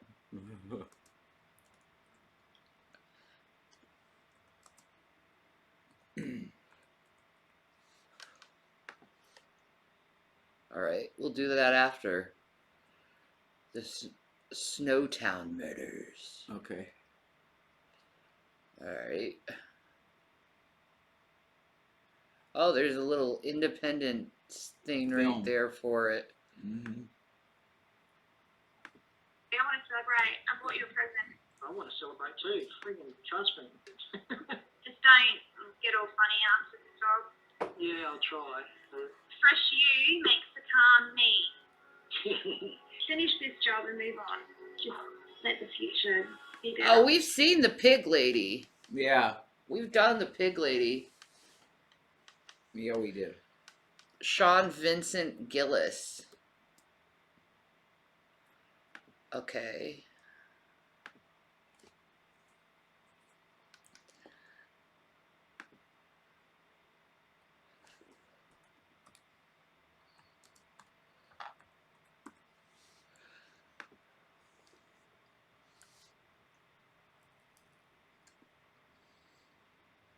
He's nuts. Oh, look at that 80s hair. God dang, that is some 80s hair. Extreme 80s. Holy shnikes.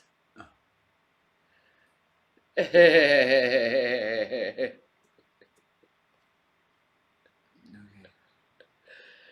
think this one is probably going to be funny. Maybe. With these two women.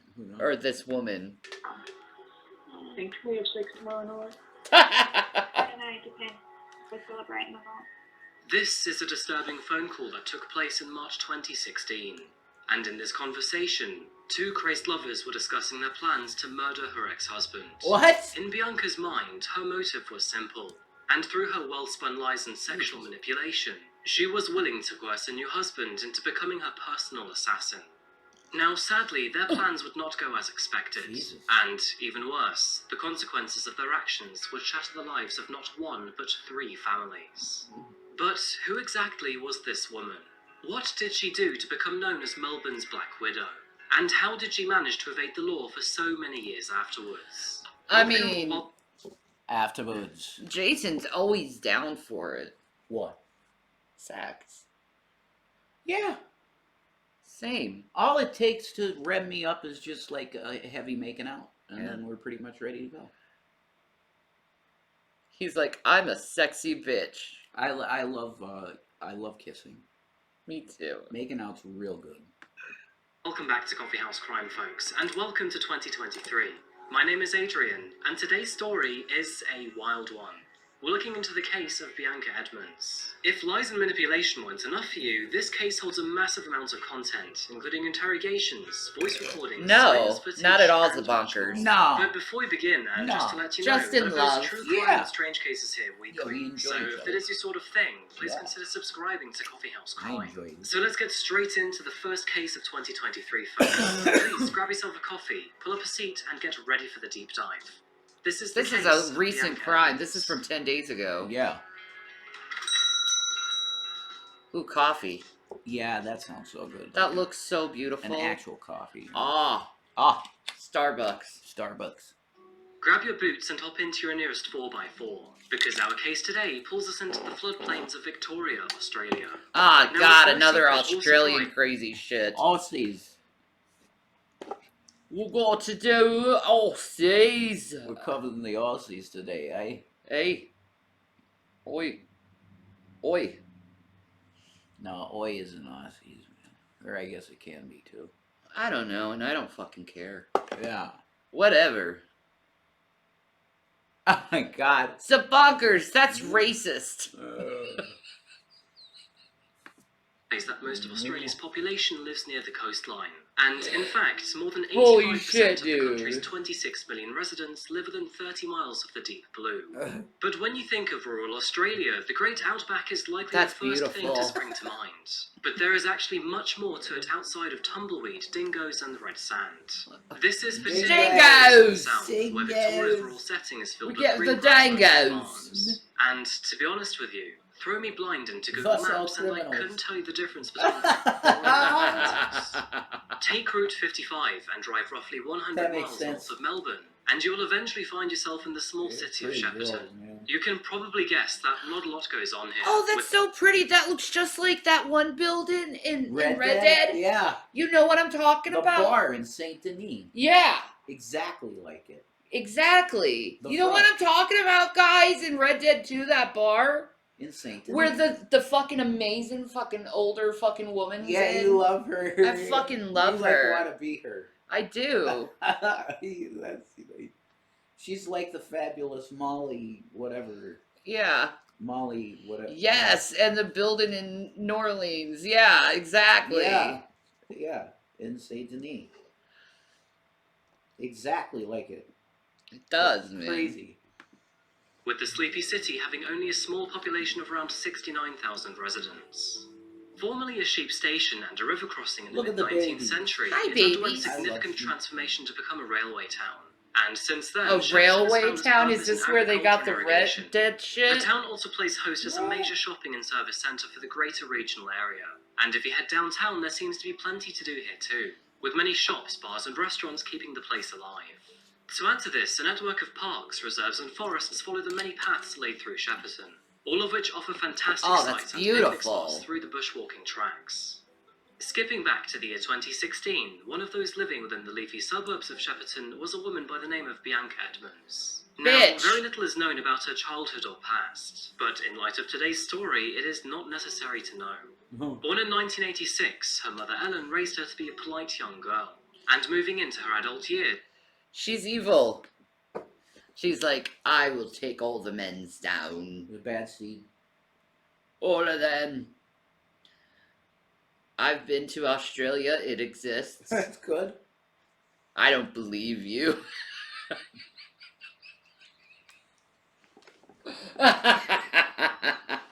The existence of Australia is a fucking conspiracy theory. Hunt koalas. Petting dingoes.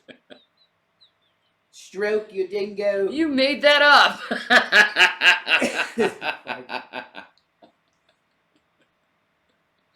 This is some tea. I love it.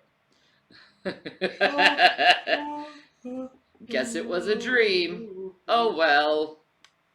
Bianca's is very pretty though. She is, but she's a deadly lass. She's a deadly lass. Yes, Bianca became a confident young woman, which paired well with her long brown hair and doe-like eyes. Both of which are just two of the many things that her former husband, Michael Capiciano, loved about her. Born in the year 1990, Michael was about 4 years her junior. Living in the northwestern suburb of West Meadows at the time he met Bianca, the two eventually grew close enough to fall into a relationship. Although the two were not formally married, they were committed enough to be engaged to one another. And fast forward to the year 2013, Bianca fell pregnant with his child. Yeah, that's hot. And fast forward 9 months later, yeah, in the year 2014, the two young lovers welcomed their first son into the world, who will remain unnamed for his safety. Ooh. But things were not going very well back at home, and as their commitments and time together started to accumulate, Bianca and Michael found themselves getting into many heated arguments. And with the arguments and fights becoming quite volatile, they eventually broke up, leaving a baby in the middle of a family now torn apart. As it often goes between separated parents, Bianca and Michael fought hard to gain custody of their child, and with these custody battles came much turbulence and resentment. This is where Glenn Cassidy enters the scene, and in the absence of Michael, he entered Bianca's life to take his place. Born in the year 1973 and 49 years old at the time, Glenn was 13 years her senior. 49. Glenn was a man of relative simplicity. Working in the Shepparton area as a heavy vehicle operator... Scotland is a real place. I don't believe it. It can't be. It has to be a myth. You know, they talk about that Loch Ness up there, so that's got to be a myth. Loch Ness. Yeah. It's a myth because the Loch Ness, that's it. The only thing that exists in Scotland is my beautiful, beautiful, perfect golf course. Not a Scotland accent. I don't give a fuck. It's mine. And it's the best in Scotland. My goodness. He was settled and relatively And no, I comfortable didn't in his hire rural Cubans lifestyle. to clean it. Unfortunately, the man was also rather gullible Holy and needed shit. help with his reading and writing. But nevertheless, he found a true calling in controlling And I paid him. and knew how to operate complex and versatile construction vehicles. Okay. Now, although he had age and We're experience goofy over today. Bianca, it transpires that she was the one firmly wearing the trousers in their relationship. Things moved relatively fast between the two, and not long after connecting on the dating app Tinder, they found themselves in each other's beds. Nessie's real. Despite having a child and being engaged to Michael, I think there's something a lot serious with him. And as 2015 drew You to think a it's like a close, the discussion of plesiosaurus? marriage lingered in the air. But this did nothing to Cryptid stop the maybe, toxic maybe and volatile arguments between her and her ex-husband, Michael. And the baggage created by her former relationship would become a significant obstacle between Bianca and Glenn. On the other hand, Michael had found himself a new partner named Sylvana. And he almost touched my boob. You see that? See, they put a new girl in there. He almost sexually assaulted me. What? He's like, what? That's horrible. Oh, baby, I'm sorry. I retract that statement.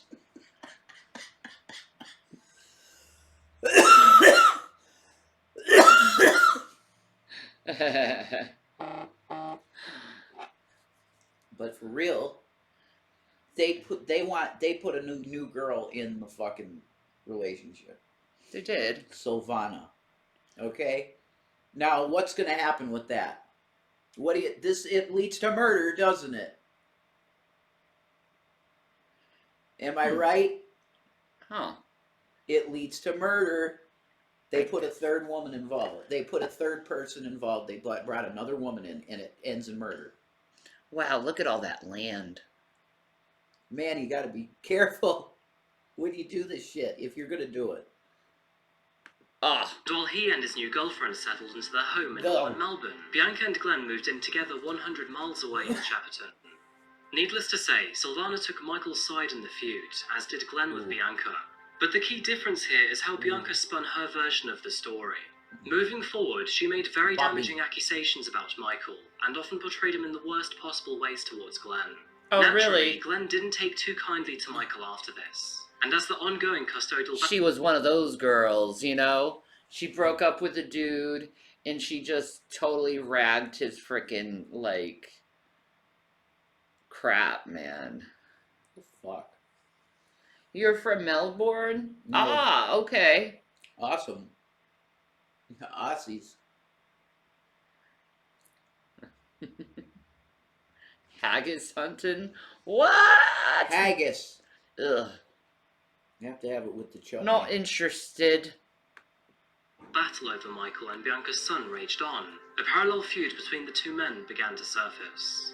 Now, ever since breaking up with Bianca, Look at those Michael was purple only allowed trees. to That's see so his pretty. son once a week at best, and the current conditions meant it had to be with supervision as well. But legally speaking, Michael was making good progress in seeing his son more often and without vigilance. This progress angered Bianca quite significantly, and if Bianca was mad, then Glenn would surely follow suit. Despite the ongoing hostilities, there were happy milestones to celebrate too, as in February 2016, the couple officially married, with Bianca strangely retaining her own surname after the ceremony. But their marriage came with many strange conditions. That is See, that is weird for a woman to just keep her keep her name? surname. Yeah. That's interesting. That's different. I just think that's disrespectful to your husband. That's just No, my opinion. I wouldn't take it that way. You but- wouldn't? No, I wouldn't take it that way. It's just a custom. It's totally, you could do it or not. But when somebody chooses not to specifically, it makes you go, why? Yeah. Why would I you- just personally feel that's disrespectful. I definitely would prefer you to have my name. I want your name. Yeah, I know you'll get it. We just God, this fucking bullshit that happens, and it pushes everything back. You know? Right. Annoying bullshit. Just constant. Something Always. that prevents shit. I know. All right, we just have fun. Fuck it. And We'll get there. unfortunately, this is where our story takes a very sudden and serious turn. It turns out that the exaggerated and aggressive conversations about Michael were not simply means for Bianca to release some of her built-up frustration. Instead, and shockingly, she was manipulating and training Glenn for a very horrendous mission. Oh no. According to multiple sources near the Edmonds Cassidy household, Bianca often demanded that Glenn was to get vengeance on Michael.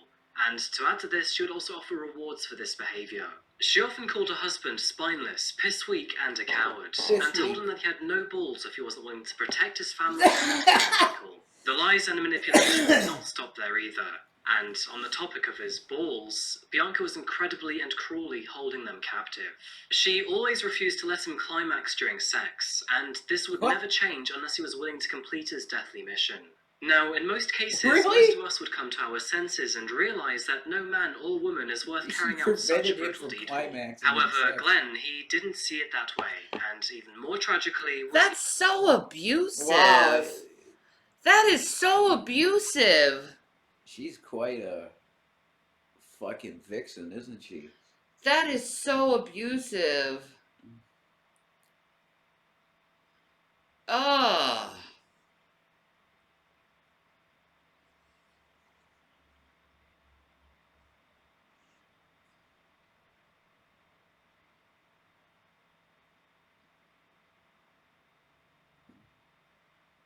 I would never do that. That's insane. Buzz.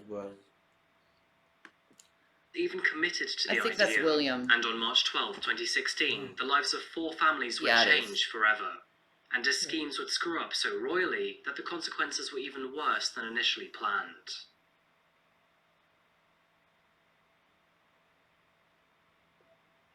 March 12, 2016. At 7:32 p.m, a harrowing phone call was made to the authorities. The terrified voice of a woman claimed that she and her boyfriend had been attacked in their home in Pascoe Street, found in West Meadows, North Melbourne. Pascoe. Officers responding to the scene were met with a horrific yet very complicated story. A man had arrived at the property with a sawn-off shotgun, and after her boyfriend equipped himself with a knife and answered the door, a fight broke out. Now, usually, a fight like this will end with one clear winner. But unexpectedly, this altercation did not result in one life being lost. And instead, there's something in my head.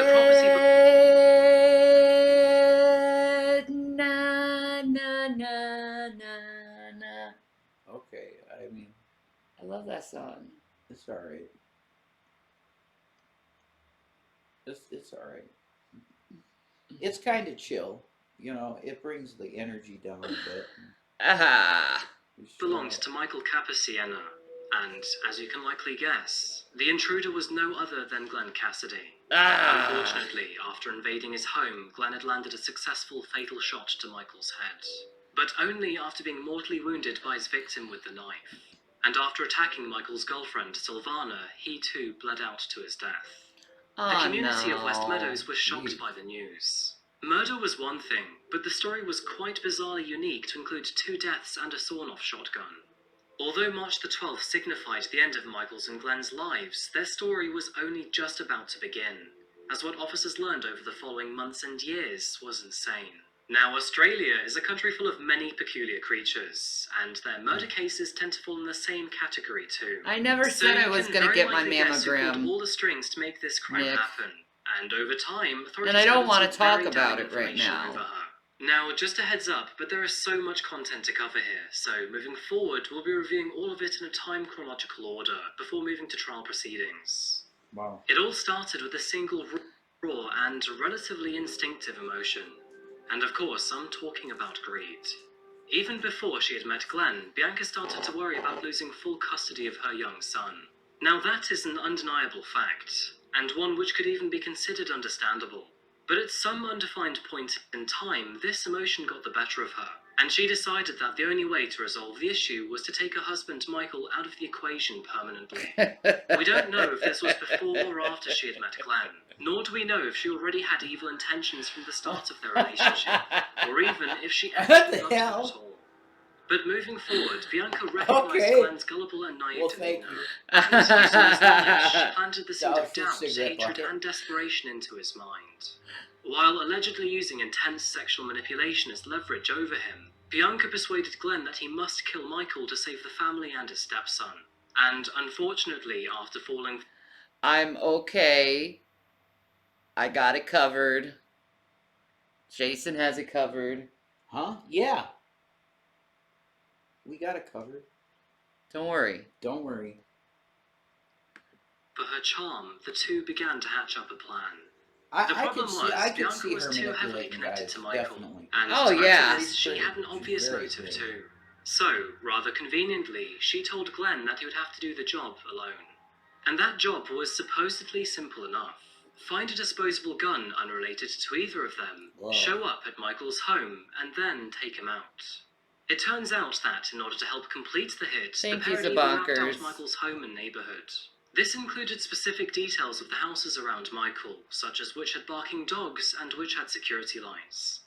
Unfortunately, there was a lot of... You see those English coins? They're so weird compared to ours.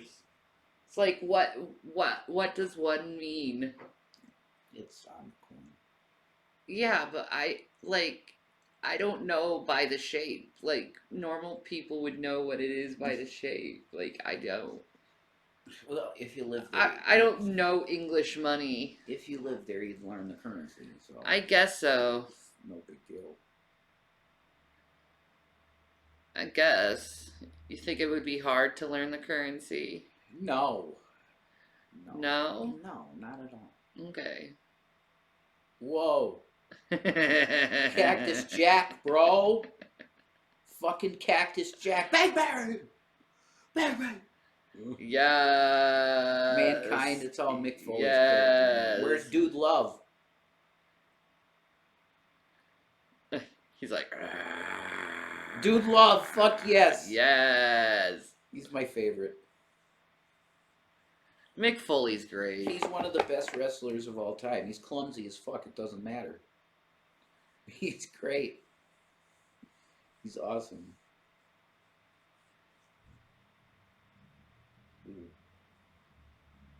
I didn't say it was at that date, did I? Anyway. Oh. I don't want to talk about it. Ignore them.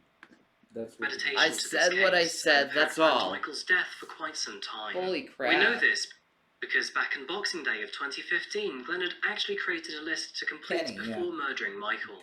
Mind you, the poor guy was almost illiterate and struggled to write or spell.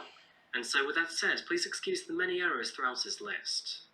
Titled Obstacles, which was meant to say obstacles, Glenn highlighted the issues of obtaining a bullet, getting Michael home, and transporting and disposing of the body. He wanted to ensure financials were covered for Bianca and his children, and furthermore, have a baby with Bianca, or... He actually wrote that shit down. Oh,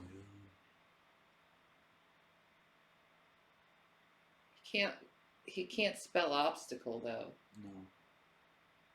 That's kind of rough, isn't it? Yeah, it is. What's that?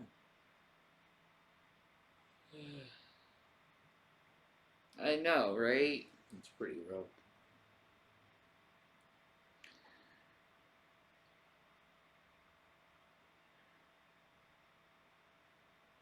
King Charles will replace Queen Elizabeth on all banknotes and coins in the not-too-distant future. Oh, wow. Wow.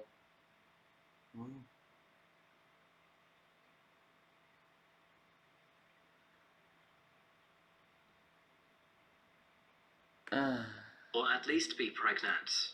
He also wanted them to get married, which they would do, and have as much sex as possible. The pair originally schemed to kill Michael on the first weekend of March 2016, and Bianca would be out of town at her mother's home over the incident, creating the perfect alibi. But unfortunately, or fortunately for Michael, he was out of the property at this time, and their plans did not go accordingly. Glenn waited outside of the residence all weekend, and for reasons unknown, he'd installed an app onto his phone, which he used to record numerous conversations over this time frame. Most of these conversations were with Bianca, and incriminating information aside, these recordings also revealed the imbalance between her and Glenn's relationship. And she goes, oh, that's sweet. It's a bit of truth. And it is. What's up, Taz? I heard. No one showed up. That's a shame. Yeah. Well, maybe Saturday night, maybe everyone had a different change of plans and they'll be home later. Yeah, that's why I'm hanging around the later. After dark, usually people head home. Yeah. dark now. Yeah. Well, he's out till about 11, 12 o'clock, and if no one showed up by then, it's going to call it next for the night. Yeah, get your sleep. Play some sport tomorrow. Yeah. Hello. I bet you look beautiful. Yeah. I hope there's someone there. Well, it's Sunday, they probably went away. Friggin' annoying, but I feel like a waste of time. Yeah, well, But you gotta do what you gotta do. I know. I hope you do. I want to celebrate. I bought you a present. I want to celebrate too. Friggin' trust me. Yeah, cross my fingers and I'll try my hardest, you know that. So there's no. This is right before she whacks him. She talks to him like that. That's nuts. Yeah. She sounds kind of distant, though. Yeah. Like detached.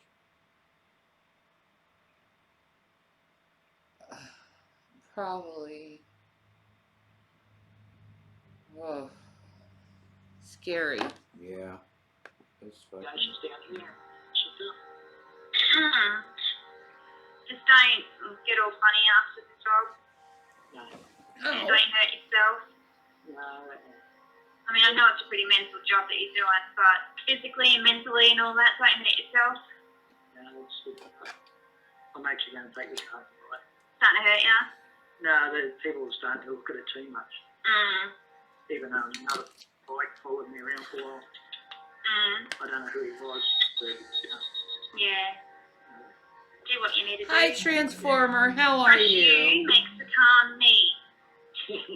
I know, but I had weird feelings last night. Like I felt anxious. Yeah, Knowing that you haven't been sleeping too. This last night did not feel right at the start, so probably lucky. Oh, well, just get it done then. That way we don't have to worry about it. I'm gonna start your cup and get you your Dr. Pepper. If you'd like to. Well, just finish it. I'm trying. And then concentrate on the next, you know, finish this job and move on. I wish they'd stop talking about that in the We get up. I don't want to We think about need it. less stress in our life, and I'm not looking forward to having to go to legal aid and difficult. Yeah, we still have to do it. You want the Yoshi? I know, but I'm sick of Yeah, it. I You know, like don't the wanna have to Yoshi. go the rest of my life is going to be like that. Oh, yeah, no worries. And can we have sex tomorrow? Ouch. I don't know, it depends if we're celebrating or not. Oh, I love you. Enjoy your job. Yeah, I love you. Concentrate. I love you. Wow, she doesn't even say I love you back. Pay attention. Yeah, I will. I love you. I know. I know. Everything goes I'm right? really disappointed. I was hoping you got work. Yeah, me too. I'm sorry. I know. Alright, I'll talk to you later on. Wow, she does not say I love you. Seriously, please. I will. I will.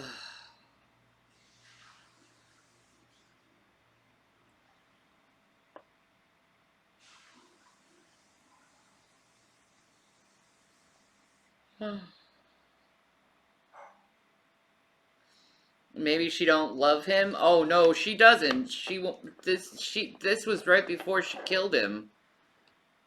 She definitely does not love him.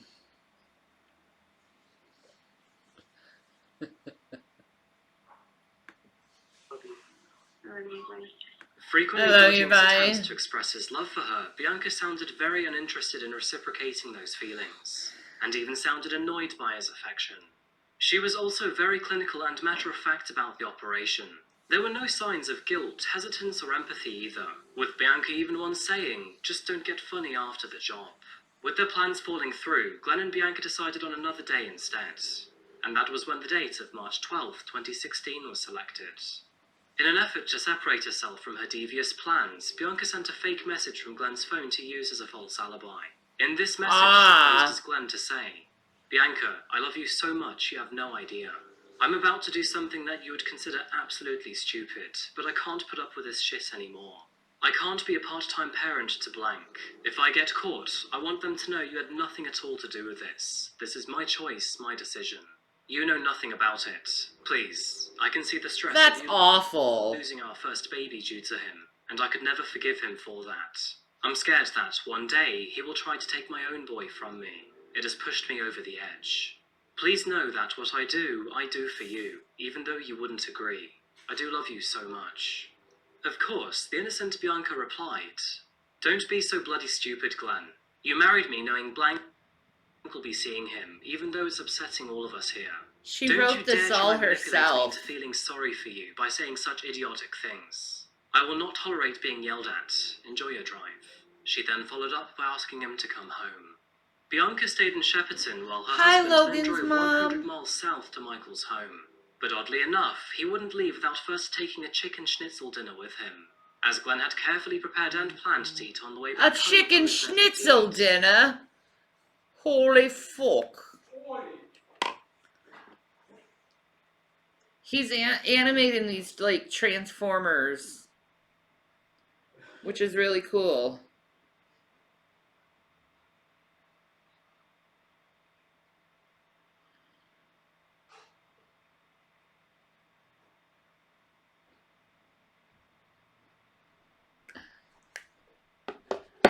Hi, baby. Hi.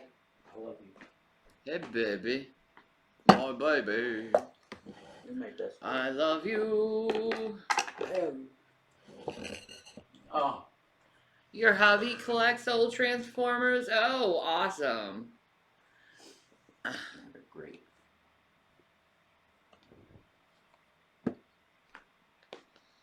Alright. Before jumping out to scope the area, Glenn parked his car nearby on Riddle Street. A surveillance camera captured him walking past Michael's home to check he was in. He then returned to his car, equipped himself with his shotgun, made his way to Michael's front door, and knocked loudly.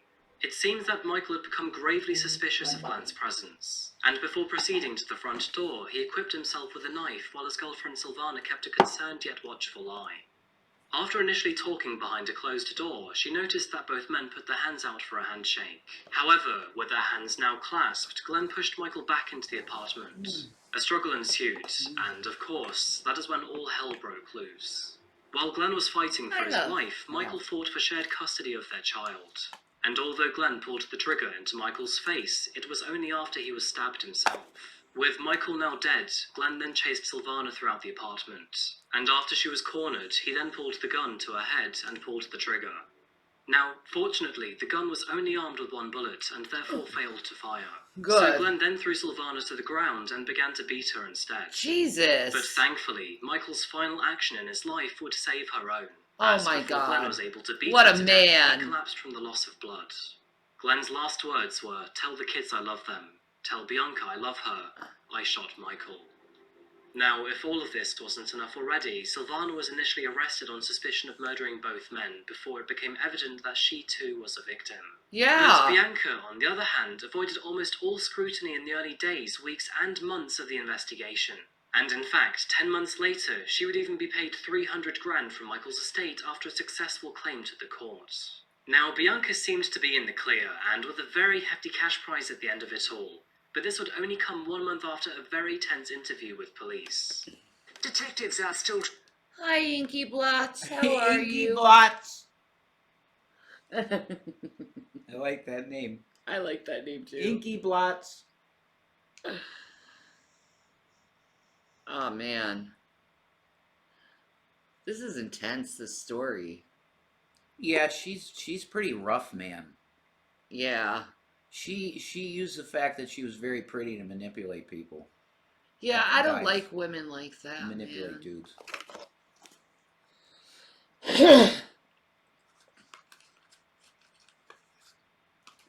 That's beautiful, Elemental.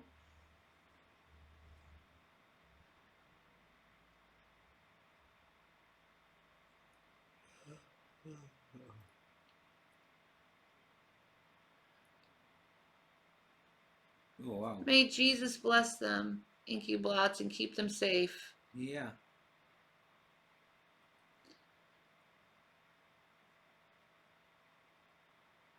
You haven't seen your dad in 12 years? Oh my God, his first time meeting my 3 babies. That's beautiful. Wow.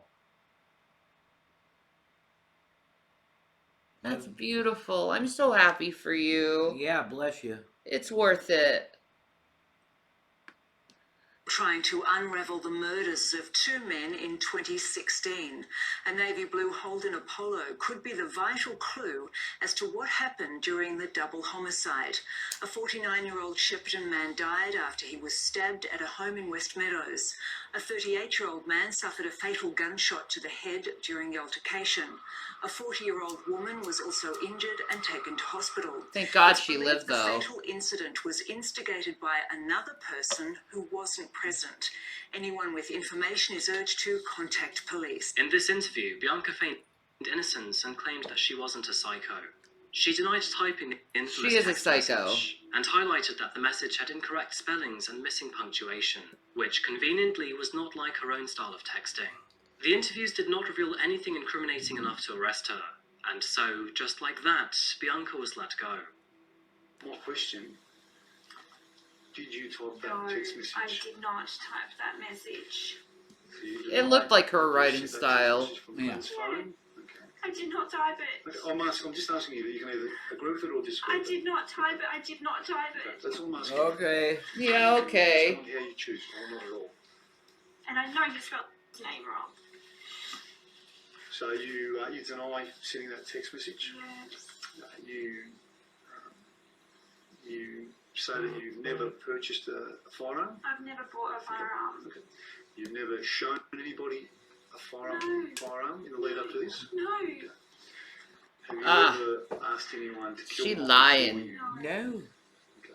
She lying. Okay. It's just absurd. Well, again, it's just a question for you. It's a question for you. You can either accept it or reject it. It's as simple as that. That's all this process is about. Okay? I mean, he got pushed to his limits. Everything with his girls and his ex and Michael and work and his mum being sick and him being sick with his cancer and I think everything just, I don't know. Yeah. Yeah, Man, what a bitch.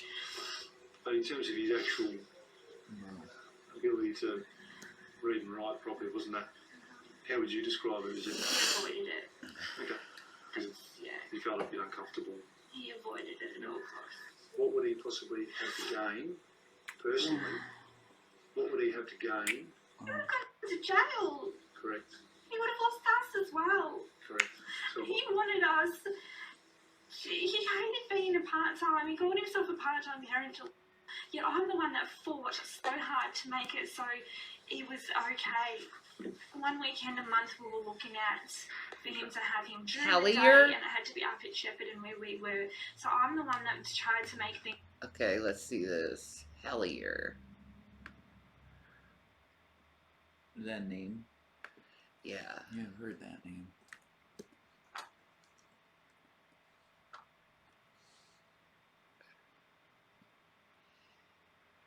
Planet Weird.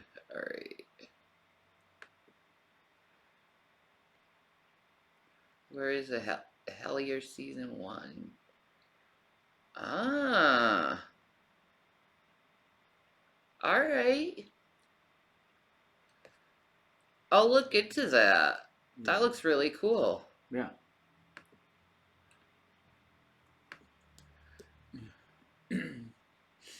You're cute. I love you. That looks like Ren and Stimpy font. Yes. Supposed to. I made that. Supposed to.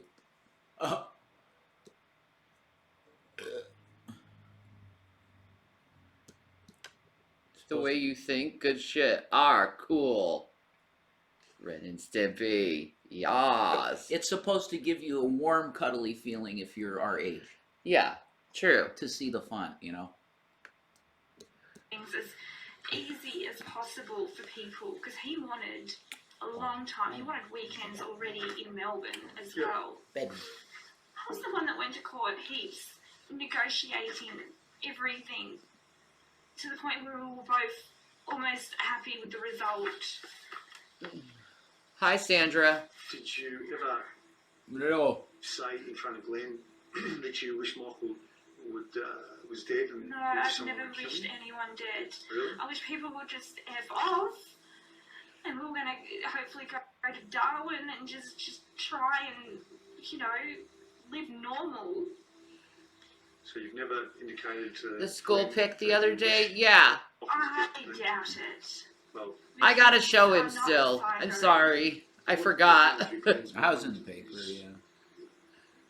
Really a couple times. Important for us to try and understand why this incident has unfolded, why it's happened in the first place. So, if we can piece together what he's doing, particularly just prior to the incident, then it might shed some light on why it happened. So... Months passed after this, and as the news outlets and general public slowly forgot about Glenn's and Michael's deaths, Bianca was quietly living it up in a newfound fortune.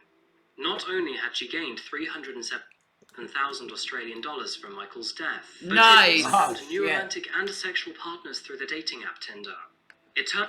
She went to Tinder, huh? She's Tindering it up. Yeah, she's like, oh yes, I'm rich, I'm wealthy, and I'm gonna sex it up. Mm-hmm. Finally. He's having fun. Got rid of him. Asshole.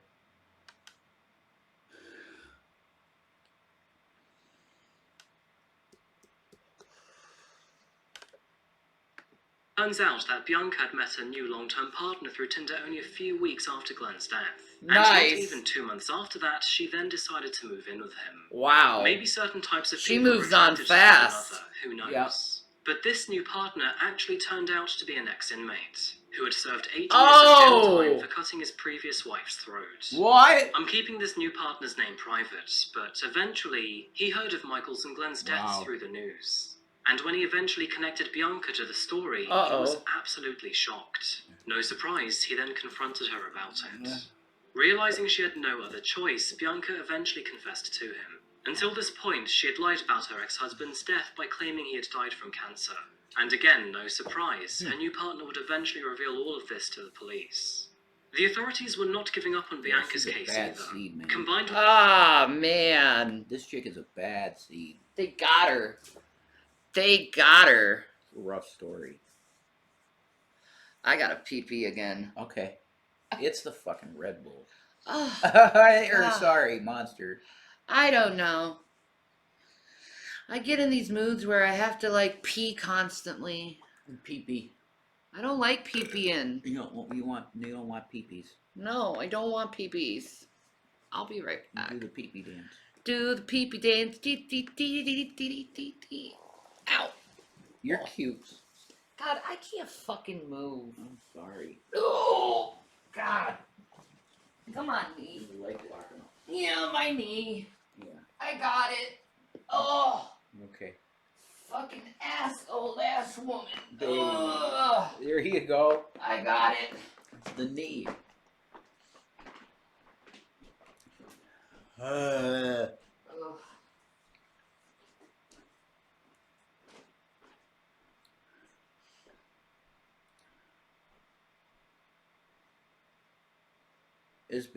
It's been hot.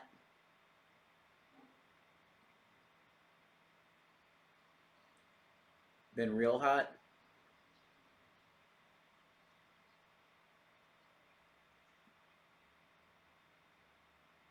Yeah, it's summer in Australia, right? Is that how it works?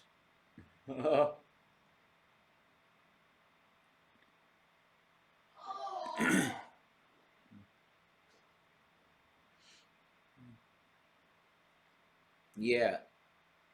Okay. Well, I hope it cools off, you know. That's some crazy shit. Australia should be hot. But I don't pay water bills, so much rain.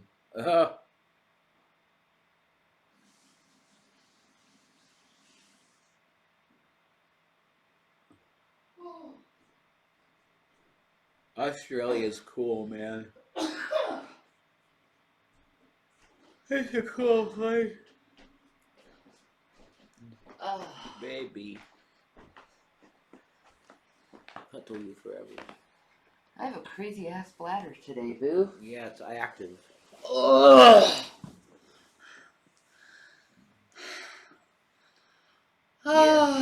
Yeah, it's I think Shanny is right, though. The American ones are worse.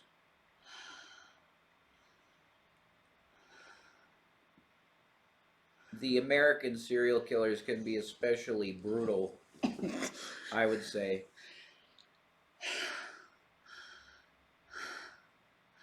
Sound like Chantel. I can't help it, bros. You're right, girl. Crazy American freaks. You Americans are whack. We are, man. I agree. Influencing the world to do fucked up shit all the fucking time. Yeah. True. Fuck America. We're all living in America. America is wonderbar. We're all living in America. America. America. Mallet? Okay.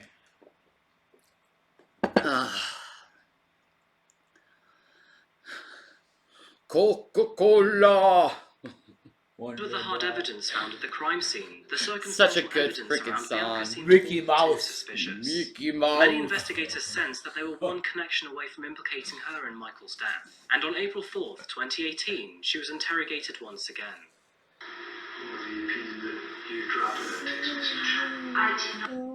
I heard an Australian phrase saying, which I hadn't heard before and really made me laugh. We haven't come here to fuck spiders. That is funny. That's funny as shit. I want to use that now. That's awesome. I'm going to say that next time I'm in like the psychiatrist's office or something and I'm not getting my way. I'm going to say, look, I didn't come here to fuck spiders. Okay? I came here to get mental help. Okay? I didn't come here to fuck spiders, dude. He's so using that. I got to use that. It's pretty crude, though. Yeah, but it's hilarious. It would offend some. Yeah. It's a little overtly, you know. Oh, look at her. Yeah, she's like very, what's the word? She's a Is that something what the that I fuck did is not that write that tie-dye shirt? message? We spoke about the map. Oi! Yes, and I had not seen that map before you showed me that day. You all think it's I haven't either, Sandra. On paper. It's probably from anywhere in the house. a single sheet of paper. We had paper, loose paper everywhere. The kids draw on them. Loose papers everywhere. I did not see that map before you showed me. Your DNA. It's on the gun. Yeah, but you told me it could be any reason because it's on Glenn. I've also taken It's a on statement Glenn. from a man on that he previously lived with. Yes. And he tells us a This story. chick acts like, well, of course I'm conversation innocent. with What you the fuck? after you were released. I'm innocent. My sister was there all day.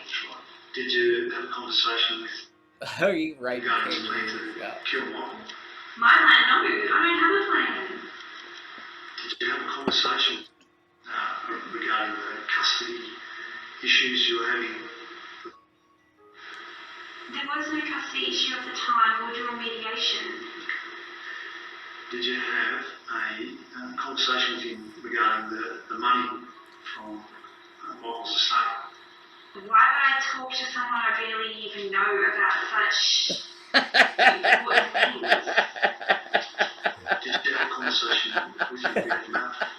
No, because I didn't know about the map until you showed me. And rides the route to the store. This is a guy that went to jail for attempted murder. Oh my god. That is so funny, guys.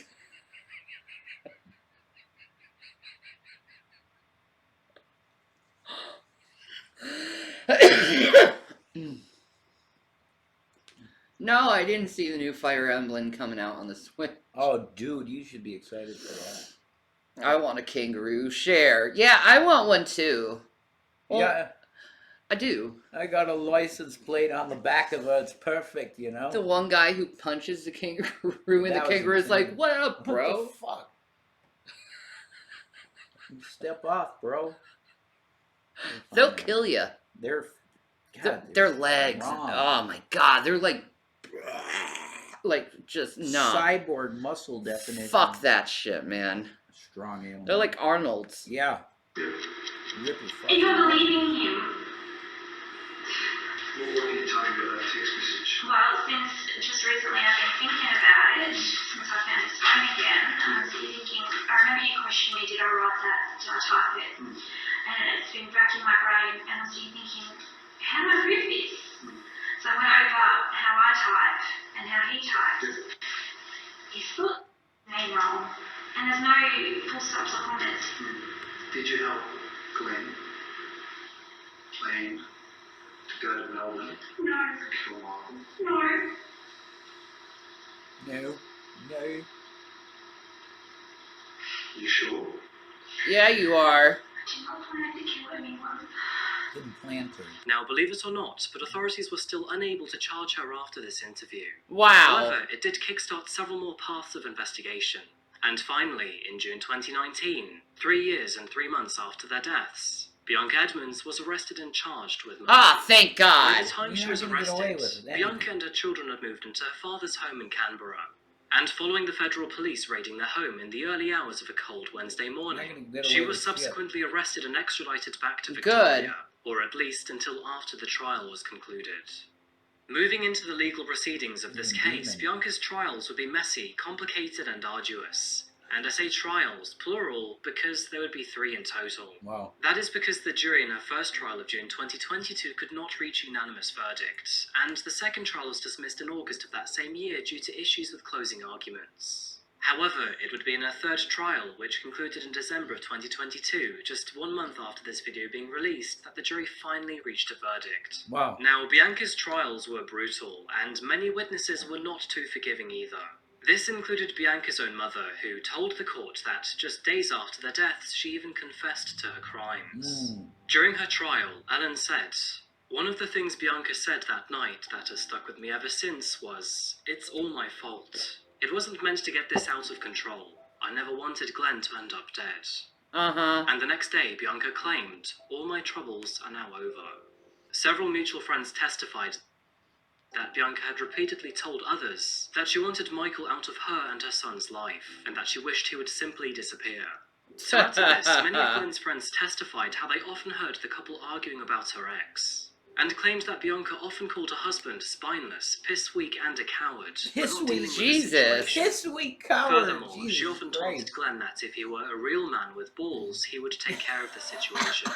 One witness, who was a very close friend of Glenn's, testified that Bianca had discreetly asked him if he was willing to get rid of her ex for a sizable sum of money, to which he told her to, quote, "fuck off." He also testified that while talking to Glenn about his motorbike, Bianca approached them with a sawn-off shotgun wrapped in a cloth, claiming she had bought it in Melbourne for $100. And, of course, this shotgun matched the one found at the crime scene. From the outset, Bianca pleaded not guilty to murder, and further denied involvement in Glenn's hideous actions. Instead, she claimed that Glenn was sick of how he and Bianca were being treated, and that he acted out of his own accord without any inclination beforehand. But there was a mountain of evidence to suggest or confirm otherwise. Prosecutors argued that the alleged faked text messages written by and to Bianca contained perfect grammar, which was not only out of character for Glenn, but out of his level of literacy too. Forensic analysis also confirmed that Bianca's DNA was on the gun used to kill Michael. And in addition to this, her fingerprints were found on the map drawn by Glenn. That's so funny. So all of this, along with the phone call randomly recorded by Glenn, the testimonies, the motive, and all other circumstantial evidence, was enough to put Bianca in a very challenging position. Despite Bianca sometimes seeming clever, she also made some very stupid decisions recently too. For example, she shared a cell with multiple inmates while waiting for her trial to begin. And during this time, she often bragged about how she had Glenn wrapped around her finger. What the fuck? Instance, She's such an idiot. Why would you do that? She's just bragging about it. I think she didn't realize that people would monitor their conversations. What? In jail? Yeah. Of course they're listening to everything you say. To see if you're fucking credible or insane or whatever.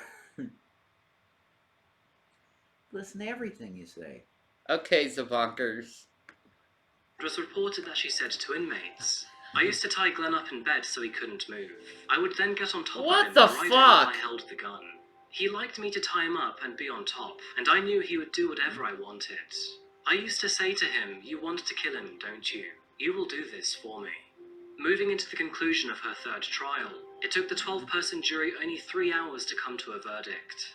And in the end, the 3-hour verdict. You know you're fucked when you get the 3-hour verdict. Yeah, you're done. That's over. Yeah, it's done. You're guilty. Yeah. There's just no shadow of a doubt. Yeah. Birds are a hoax. Wow. Guilty of the murder of Michael Capasiena. Since her trial concluded only 1 month ago, she is yet to be given her sentence, which will happen in the early months of 2023. Alright. With Australia abandoning the death penalty in 1967, she faces a maximum sentence of life imprisonment instead. Okay. Anybody convicted of murder in Victoria, Australia, faces a minimum period of 25 years behind bars, which means she may be eligible for parole as early as 2047. This will be sure to devastate her, as Bianca will no longer be able to see her children grow and develop into the adults they will become. Good. Which is a fair price to pay, considering Michael will never see his own child again. Yeah. Wrapping this case up, it isn't easy to give a truthful remembrance of Michael, as very little is known about him or his personal life. Bianca did claim he was an abusive partner, but from what I can tell is that there is no evidence to prove such allegations. Furthermore, all I can see is he was a hard-working, generous young man.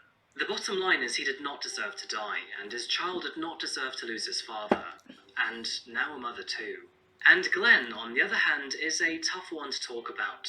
Although I feel sympathy for a gullible man who fell for prolonged sexual manipulation, he still murdered another man in cold blood. What the fuck? The real tragedy behind Glenn's death now lies with his 3 children, all of which who now have to grow up without their father. Horrible. Personally speaking, I hope Bianca spends a long time behind bars and Me never gets to too. taste freedom again. Her evil plans have affected multiple children's lives, and the consequences are irreversible. I guess we will soon find out how long her minimum sentence will be. But for now, she's only getting started with her time. So I think that just about wraps up today's case, folks. Thank you so much for watching another video today by Coffee House. That chick is just... If you found this case interesting or insightful... Yeah. She's uniquely crazy for a woman. She is. You don't see that shit. Alright. We got the Snowtown murders. Snowtown, alright. Okay, let's see. This one has 1.5. Okay. Cool. More Australia. Real truth crime. Subscribe to all these channels. Bodies in the barrels? Oh my god, G-Man. What? Wait.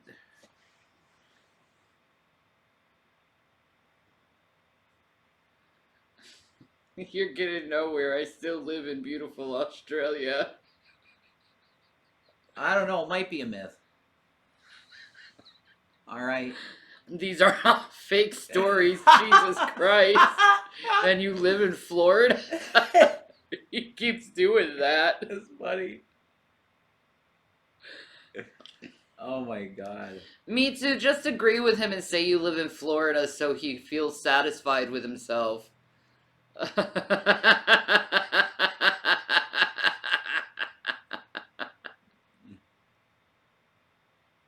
I live in Tokyo, Colorado.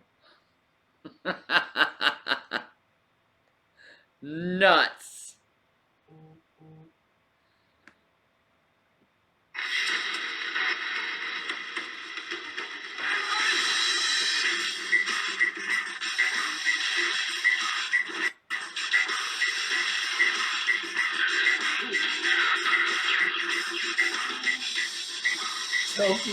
Tokyo, Colorado is a legit place.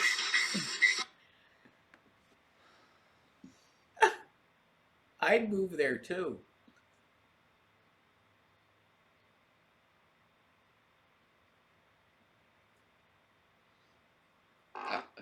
She called us mortals. Mortals. We're mortals.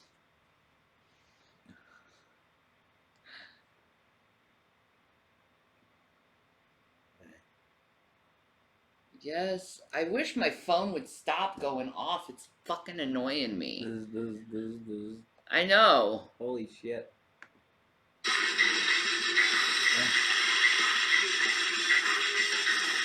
When you're sick of your phone and you throw it. Crime Investigation Australia.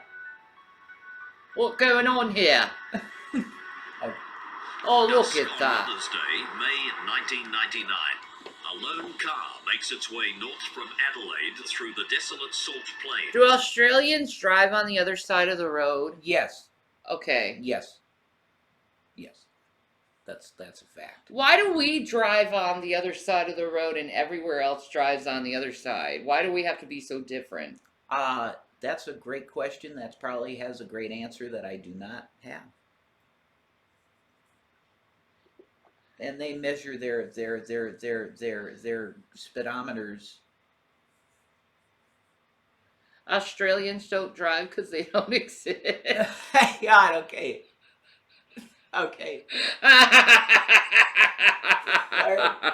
Okay. Oh my God. They're dedicated to this. They are dedicated to this troll. I gotta respect them on this one. Was it Nicole Kidman that's pushed you over the edge?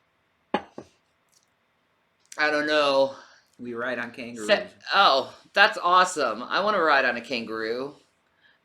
Does it hurt your ass cheeks when the kangaroo like bounces and shit? Russell Crowe. Here you go. Yeah, that's good shit. Heading for the The tiny sky looks farming different, village doesn't of it? Snowtown, Yeah. 150 kilometers away. 24-year-old David So Johnson flat. is accompanying his stepbrother, 19-year-old Jamie Blasakis. David believes Jamie is Eric taking Bana's him to cool. pick up a cheap computer. It's nightfall as they drive into Snowtown, a sleepy village with a population of just a couple of hundred. They pull up in Railway Terrace, outside an old brick building. Railway once Terrace. used as a bank. Ah. Oh shit. Eagerly, David Johnson is about to go with Jamie Blasakis through a side door, unaware of the horror awaiting him. What's going David on? Johnson will be the final victim in one of the most shocking and gruesome series of murders in the annals The guy's of name is Australian Johnson. crime. They always say this is the most shocking and gruesome fucking murder. I don't like. They always say that. I don't know. I definitely have a hierarchy of what I've heard on these videos. They don't tell you most of the time in these videos. They don't take you step by step. No. They don't, which is probably a good thing. Probably. That one British dude, or he's got a really thick accent. But you watched him earlier today. Yeah. I can't remember the name of the. Is it Shrouded Hand? I don't think it might be. Shrouded Hand here. That dude, yeah. He's the one that did the swamp torture guy. Oh, this is why 35% of the world drives on the left. Since knights wore their swords on their left side, they would mount their horses from the left as well, since that way the sword would not get in their way. It then made sense to place the horse against the left curb so they would be able to mount their horses from the curb, not the middle of the street. Oh. My subscription is lagging for joining? I don't know what that means, man. It'll go through. Sometimes it'll take a little while. Does it? I think that's normal, yeah. Sometimes it's immediate, sometimes it takes a little bit to register. Okay.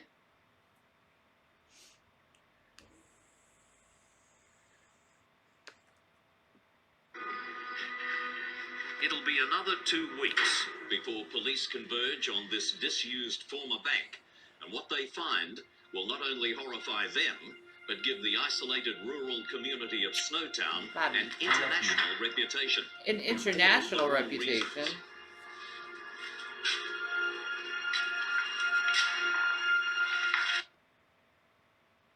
He's grabbing shit. Oh. Oh shit. He's got the barrels. Bodies.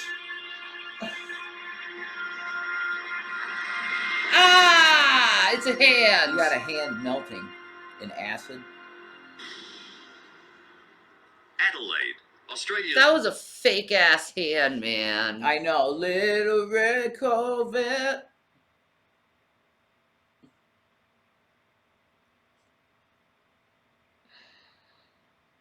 You're from Croatia, Mitsu? That's awesome. Croatia. Yeah. Wow. Okay. Goes back to the Knights and Romans. That's pretty cool, Pistol. Yeah, dude. He got the dip from Roger Rabbit.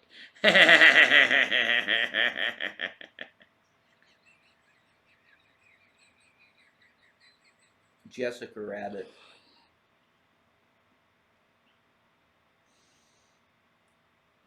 I want to do Jessica Rabbit Yeah, someday. you gotta do that. You have to do. Oh man, I'll put a costume on the wish list. Oh, we don't have to do that and right a now. wig. Yeah. Croatia has the best food. Cool. I've never had that. Neither have I. No. I've never had The Croatia. so-called City of Churches. A town that If we has found a been Croatian meticulously place, we planned definitely from would try its it. inception. That's the type of place you would find around. No! He wants to do Roger Rabbit. That would be cool. Yeah, I could do Roger. I think I could do Roger. It'd be so cute. Yeah. That would me as Roger and you as fucking Jessica. Dude, that looks like downtown Denver. I think I could do Roger pretty well. Yeah. That would be a dream come true because I loved Roger Rabbit when I was a kid. I had the cups from McDonald's. I had... what toys did I have Roger Rabbit? Shit. I had a lot of Roger Rabbit. Oh, I had sheets, I think. Bed sheets, Roger Rabbit. Oh my god, that's so cute. And pajamas. Oh my god, that's too With cute. the foot pajamas? Yes! Yeah, I had Roger Rabbit foot pajamas. Oh my god, too cute. Yeah, and Ghostbusters too. I had Ghostbusters tighty whities. That's even more cute. Yeah, they're really cute, yeah. Slimer. Australian urban centres, it's had to I wanted succumb to everything the Slimer. realities of 20th century Everything. life as a suburban sprawl of low-cost government housing begins to spread north of the city. Here, unemployment is high and prospects are bleak in these tracts of look-alike prefabricated houses. They become does a look like breeding Denver, ground for man. It does, disillusionment, a lot, despair, and That's inevitably crazy. crime. That could be Westminster. You're like going out One of into... the residents is teenager Clinton Trezise. Clinton's endured a difficult family life, having lived most of his younger years in Towards foster Denver, homes. that's... But despite the hardships, he's grown into a carefree, independent, likable young man Boy. with a flamboyant taste in clothes and a happy-go-lucky attitude. As much as he had an independence, Don't drink too he much. still had a vulnerability about him. I remember when he got the unit on Phillip Highway, he was ecstatic. He was so excited to be living on his own.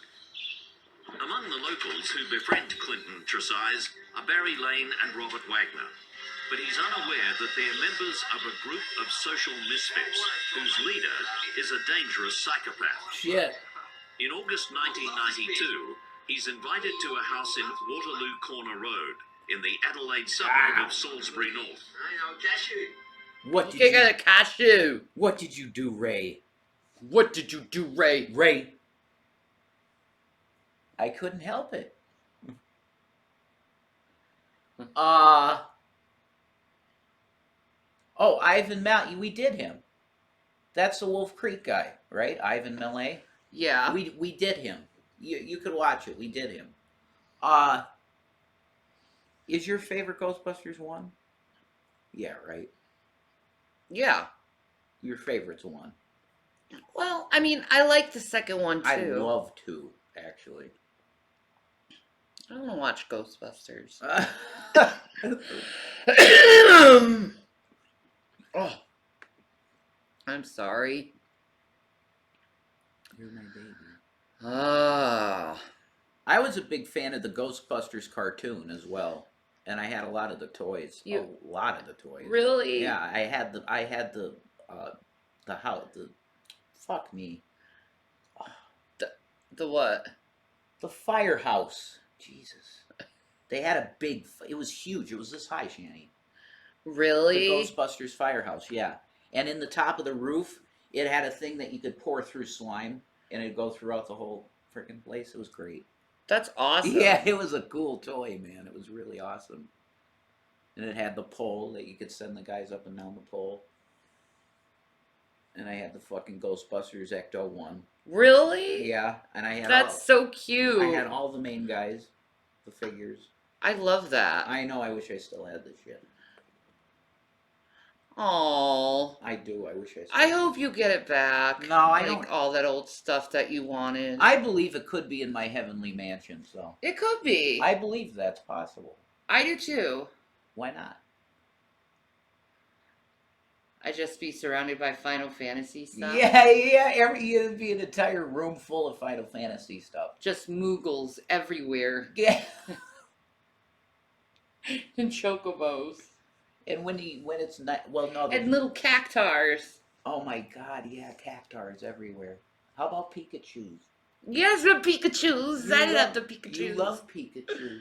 And the Squirtles. Squirtle? Yes. I love him too. He was my main Pokemon, aside from my Mewtwo. Yeah. He was my main guy, yeah, my fucking... We need to beat that Pokemon game together. I don't know, man. Isn't there a better game we could play together, like a Streets of Rage 4 or something? Come on. We are, like, totally different gamers, aren't we? I guess so. I like beat-em-ups, man. It's like my favorite type of game to play is a beat-em-up. I've reverted to like 8 years old. Like it's pathetic, but it is my favorite type of game to play is a beat 'em up. Jigglypuff was great. I love Jigglypuff. Jigglypuff. See, we could play that game and be all nostalgic and cute. Clinton is sitting in the lounge room Boy. when he's suddenly attacked from behind. Oh shit, he's taking a double. Oh my God. Ah! Repeatedly to the back. Ah! Jack Black is kicking his ass. Jack Black. The blows was so great. Sort The front of his skull, which had been up against. Holy shit, That's man. the school of Oh, rock for God, you, get that bitch. off, man. Ah. Let's look up Jablinski games. I just fucked you up, asshole. Holy fuck. That was rough. Yeah, that was. Yeah, Pokemon's cool, dude. That was rough. Welcome to the school of rock, bitch. Damn. You beat the fuck out of him. Holy shit. With a shovel? He's like, yeah, I saw this trick in Shaun of the Dead. We gonna try it. Jesus, God, that's insane, man. That is insane. You got to get the new one. Next paycheck, maybe you'll do that. Maybe. Violet, is it called? Maybe. Pokemon Violet? Yeah. Yeah. You're cute. Me, I took whatever left money I had after paying bills, and I bought myself a ring light. That was the major investment. Well, the thing is, I know it will look better with a ring light, this camera. Yeah. You're going to see the difference. Yeah. Maybe I'll even decide to pretty myself up a little bit more. Makeup. Yeah. Especially when you start getting the fishnets and that shit. You gotta, Oh, yeah. You're going to do your makeup right. Maybe you could do some pigtails and shit. Yeah, I could do the pigtails. Are you going to dye your hair too? Oh my God. I could dye my hair too. I could, like, there. Do multicolored hair. Do multicolor hair? Yeah, I'm going to get a boner from thinking about it. Okay. That's true, though. Like, I don't know, I think the aesthetic that I appreciate the most is like rave girl, you know? Rave girl? A raver girl, yeah. Because goth is fine and everything, but you know what you made me appreciate? Huh. Colors. Thank you. Like, I think I get that getting off on colors thing now. Yeah. I get that, man. There we go. Oh, that's cute. That's like Dabby? Yeah. That's your Dabby hair. Yes. I like that. That's cute. Look at that. Hi, Krista. How are you? Gavi. I used to be a raver kid, get those candy bracelets and put on the happy Hardcore. Yes. Are you for real? That's awesome. Yeah, they're the coolest girls, man, you know. They are. Rave chicks. Right? You gotta protect them, though, because Hi, Gavi. you don't want them taking too much ecstasy, man. Hi, baby. Like, you stay hydrated, okay? Big C got you down, Krissa? Oh my God, God, bless baby. you. God bless you. How's your, what was your stomach had issue? You're having some kind of issue with bile or something. Well, God bless you, you know? Oh, Jesus, please heal Krissa. Yeah. Help her, Lord. Krista, we just come to you, Lord, about her. Oh. And she needs your healing hand, Lord. Yeah, Lord Jesus. You know, that's it. We need that, Lord. We need you to give her comfort and healing. That's what we're asking for. In Jesus' name. Amen. Amen. That's it. He does want booty rubs. You're welcome, honey. You're welcome. God bless you. For real. I got you, girl. Yes, booty rubs. Yes. This boy. He's a booty rubber. He's a boy. Look at this belly. Look at his bellies. Look at the big belly. Oh. Look how big your belly's got. Oh, Gavin got chunky boy. Here's a big old belly. You chunky boy. Here's a big old belly. He's cute. He is eating good. He is. Thanks to everybody that's so sweet, you know.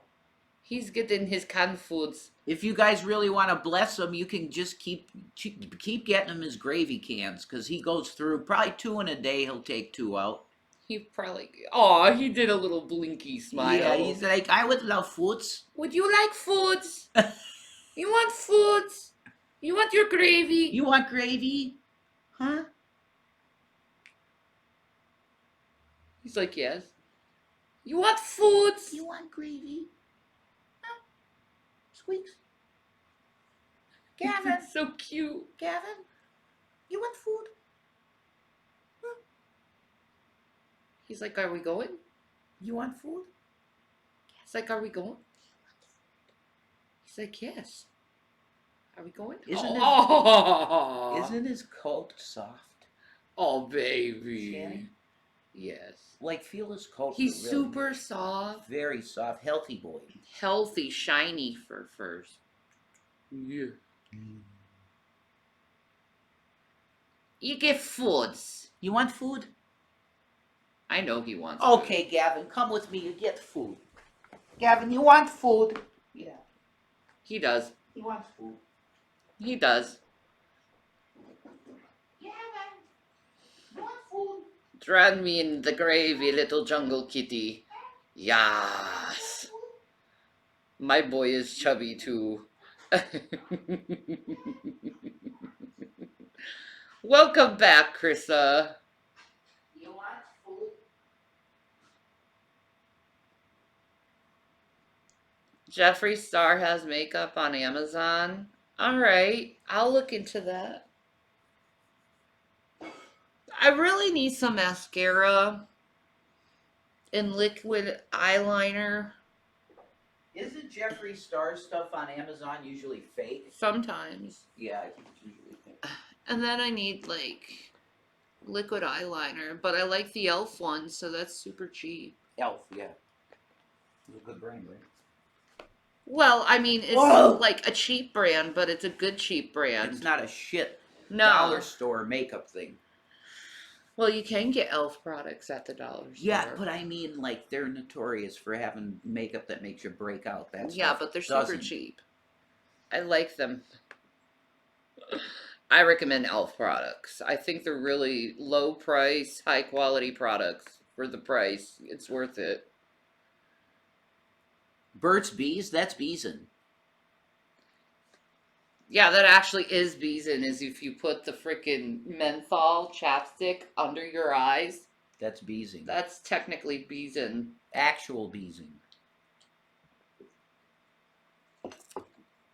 I don't know why someone would do that. Whoa.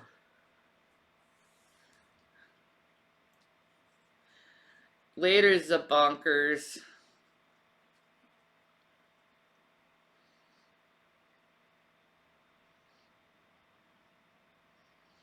You want dinner suggestions? Cheeseburger, macaroni, and cheese. Oh. Beef stroganoff. Beef stroganoff? Beef stroganoff. Okay. I love that. Tuna noodle casserole. Yeah. Yeah. Yeah. Oh, we'd eat the shit out of some tuna We noodle destroy casserole. the whole thing. We would. Like you'd eat half and I'd eat half. Ah. Menthol chapstick under my eyes. Oh, bless your heart, Chrissa. Wow. I'm so sorry. I pray for your healing, you know, continually. That you feel better. Oh, bless your heart. Lean on the hubby when you can, you know. Yeah. Get some love. Bless your heart. She needs love, you know. You gotta love your girl that's sick. Yeah. Oh, baby girl, I'm so sorry. God bless her heart. Watch shit that'll make you happy, you know? Yeah. Like what? I'm not telling you what to watch, but just something that makes you happy. Oh. Yeah, wow. Yeah. That's a good man. You better believe it, yeah. You know you gotta keep her with that. That's a good man. Devoted. Devotion's a good thing. You know? Later, Sandra. Devotion's awesome. Right. It's the best. Oh, Sandra isn't leaving. Oh. I don't think anybody's leaving. Oh. No one's leaving? I Yay. Jack Black beat the fuck out of this guy with a shovel. I know but Jack Black beats the shit out of this guy with a shovel. Jablinski games.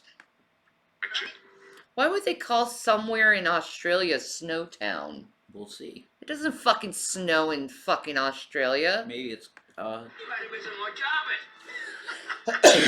Jack Black. It is Jack Black. He really does look like him. They drive north into Circa the country like and dig 2005 a shallow or something. grave on a farm. Clinton's sister Cherie attempts to file a missing person report with the police. I think I went to Elizabeth, I can't remember, and said, look, my brother's Oh. Gastroparesis. Oof. That's serious shit, definitely. Oh, Chrissa. I hope you feel better tonight. That's awful. Wow. Maybe you should go to the hospital, hon, you know? Yeah. If you're feeling real bad, you might need it, you know? Don't ignore it. My mom tried to ignore everything. Yeah. And that turns out rough. I'll let you know when I go. That's cool. Alright, hon. Yeah, God bless you. When you feel ready. Hey, Gav. He's like, I had my foods. Did you like your food? We haven't seen him for a couple of weeks. We've had no contact with him. We can't reach him. His place is a mess, and it's more than usual. It was more than usual when we had a proper look. I need to file a missing persons report. I just thought he got jack of all the shit that was going on in his life and decided that he was better off away from it all and picked up and moved away. I just thought he'd gone through a different change of life. One half of his face Despite is paralyzed. Cherie's claim, inexplicably, no missing persons Yeah, you report can on help your Trezise ass. is filed Yeah, until his definitely. mother files one. Get some pain drugs, you know, get maybe some kind of sleeping drug, help you feel better. Yeah. You know? And there's something comforting about a hospital breakfast. Right. I don't know. It's really it's nice, you know. If you're in a good hospital. Right. You know, if they have shit food, that's different, but... Kathy, I love you. This is my ticket.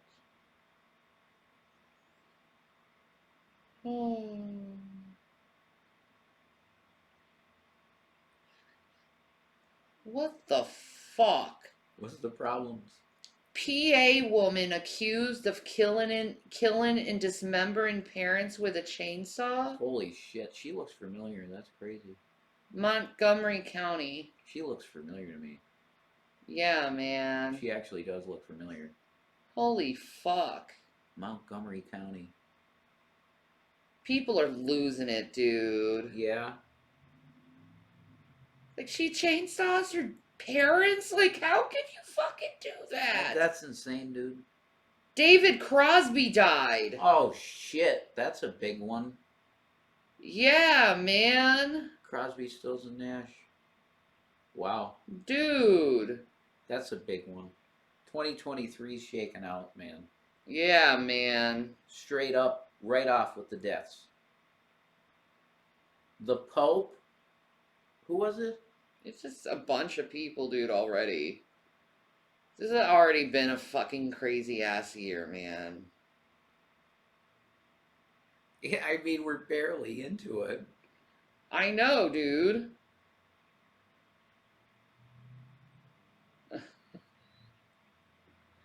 But now David Crosby died.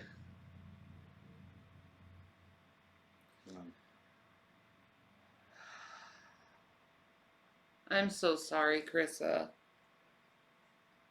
Maybe they can drain you a little bit. Maybe you feel better. Yeah.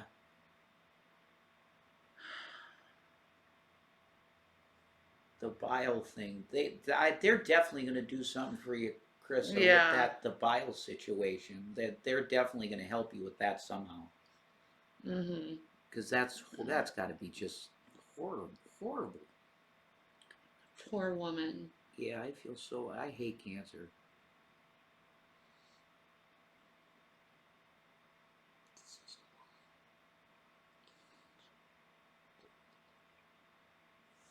All right.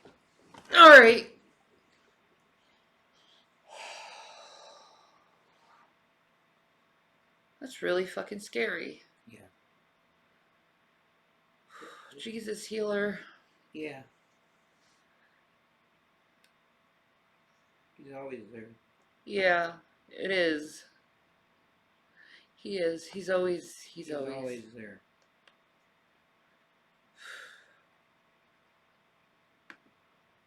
Three years later, it will also be some years before the remains of Clinton Trezise are found, and even longer before they're finally identified, along with many other victims. The killer is a psychopath named John Bunting, a stocky man in his mid-20s. He's a cruel and malevolent Jack monster Blackfella. who lives with his illiterate and partially blind wife Veronica in the house at Waterloo Corner Road, Salisbury North. One of the things he would do as a youngster is grab all sorts of different chemicals and drop insects into them and watch them die in pain. Oh my god! Hey, I want to go and see this freaking grasshopper melt. What the flip, man?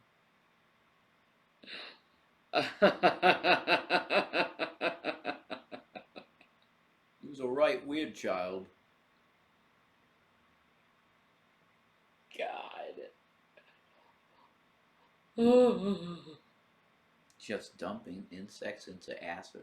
Cool. That's like some Beavis and Butthead shit. Kinda. Like the fucking nacho episode with the pool. Yeah. And they got the freaking like nachos and the raccoon stuck all over them. That was great. That was fucking great. My favorite episode, though, I think, of the whole season was the middle-aged Beavis and Butthead one where Beavis had to get a job. That was fucking great. That one was awesome. I love the middle-aged Beavis and Butthead shit. Oh, yeah. I really hope they do way more of that. Me too. They should do a movie of that, actually. a whole story with just them middle. Amen, Melly. When 2 or 3 are gathered in my name, there I will be in the midst of them. Amen. That's right. Hallelujah. We need Jesus. No, I'm not gonna use her couple channel. Sorry. I can't. What? Oh, God. I'm afraid to face her wrath. The wrath is tunnels under his home until his dad told him it was too dangerous and made him stop. As a teenager, he got into Nazism. What? Unifying factor What? through his What? story is the fact that he had a terrible hatred of gays and pedophiles, and he didn't seem to distinguish between the two. It's at the house in Waterloo Corner Road that Bunting first meets his neighbours, Robert Wagner This and Barry dude's Lane, nuts. and draws them into his Frickin' evil Jack web. Black. Oh my God. Was hi, baby. Troubled kid who grew up in the northern suburbs of Adelaide. He was illiterate and always having problems at school. He also had problems on the home front. His stepdad was a very strict disciplinarian, used to beat The him. boy. He met up with a character called Barry Lane, who was a gay man and cross-dresser. Also, Yeah, he's a baby boy. Vanessa, Yeah. who hung around in the northern suburbs of Adelaide, and basically they began a relationship with Wagner, who was at the start. Oh, let's get that armpit. Yeah, get the armpit. Was a preteen, was 13 or so at the time. Wagner and Lane become frequent visitors to Bunting's house, as does another friend, Mark Hayden, a man of few words, who's also fallen under Bunting's evil influence. All are fascinated by John Bunting's sick obsession with cruelty and vengeance.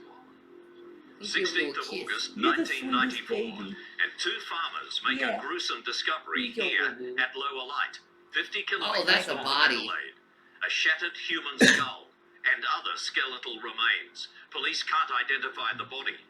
It's been 2 years since Clinton Trezizer's murder, and it'll be another 5 years before he's finally identified. I hope to God he died instantly, but I don't know if he did or whether he just went unconscious. All I can picture is my innocent brother. Yeah, it's fine. You don't have to be a Christian. No, you don't have to. Ow! To be here. Going, what?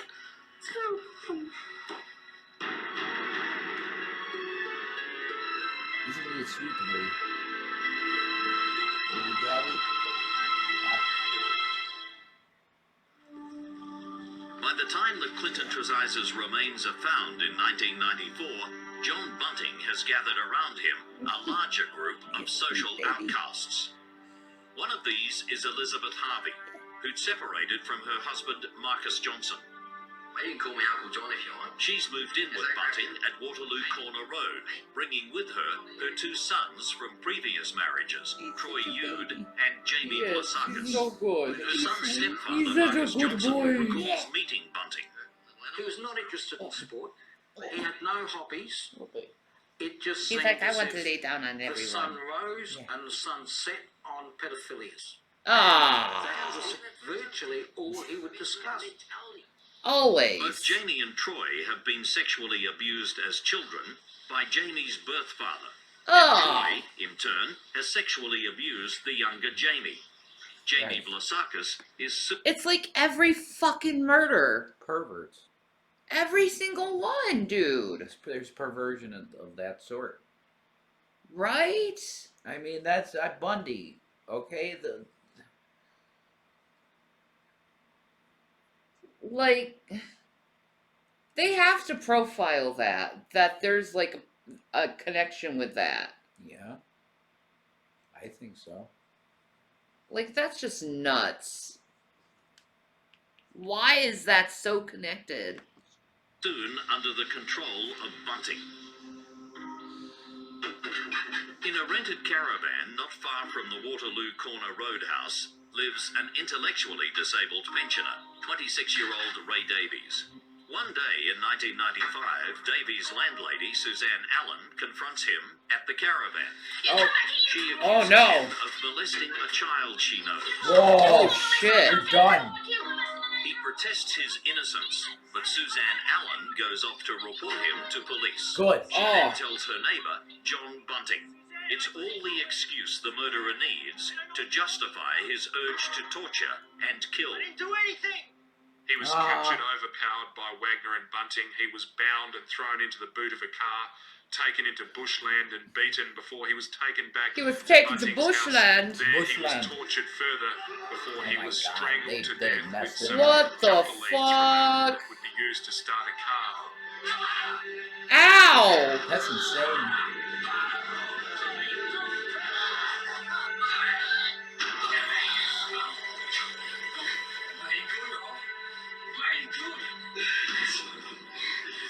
Also present is Elizabeth Harvey, who's convinced that Davies is a pedophile. Bunting took advantage of this and goaded her into taking part in the assault. Listen, his leg. She picked up a ceramic. Oh. No. Oh, no. No. Oh, boy. No. This is going to be rough. Mm, I think I know where that's going. Yeah. I think I know. Oh. Oh no. Oh. This is gonna be horrible, Gavin. Gavin, you want to cover your eyes with your little paws? This is your paw. See, that's your paw. You can't see this. You cover your eyes. Little boy. You're so cute, Gavin. He's just a little baby. He is. Yeah. He's so sweet, you little baby. Huh? I love you. He's love. I love my belly rub. He loves his belly rubs. He's a good boy. And he loves his gravy. I love you. He's got a big smile. I love you so much. Yeah. Oh my. He's a floppy boy. He's very floppy. He wants to be on you. Because he loves you. This is cute as shit. Thank you. That's like very flirty and hot and shit. You think it's flirty? Yeah, it makes me want to make out with you. Oh my. It does. Maybe after this. You want to press play? Oh. Oh my god, no. This is horrible shit. It really is. And stabbed Davies in the leg. Oh, that's not bad. Oh, Okay, no. that's not what I thought. You can go, Gavin. You're scared. Poor Gavin. The screaming's too much.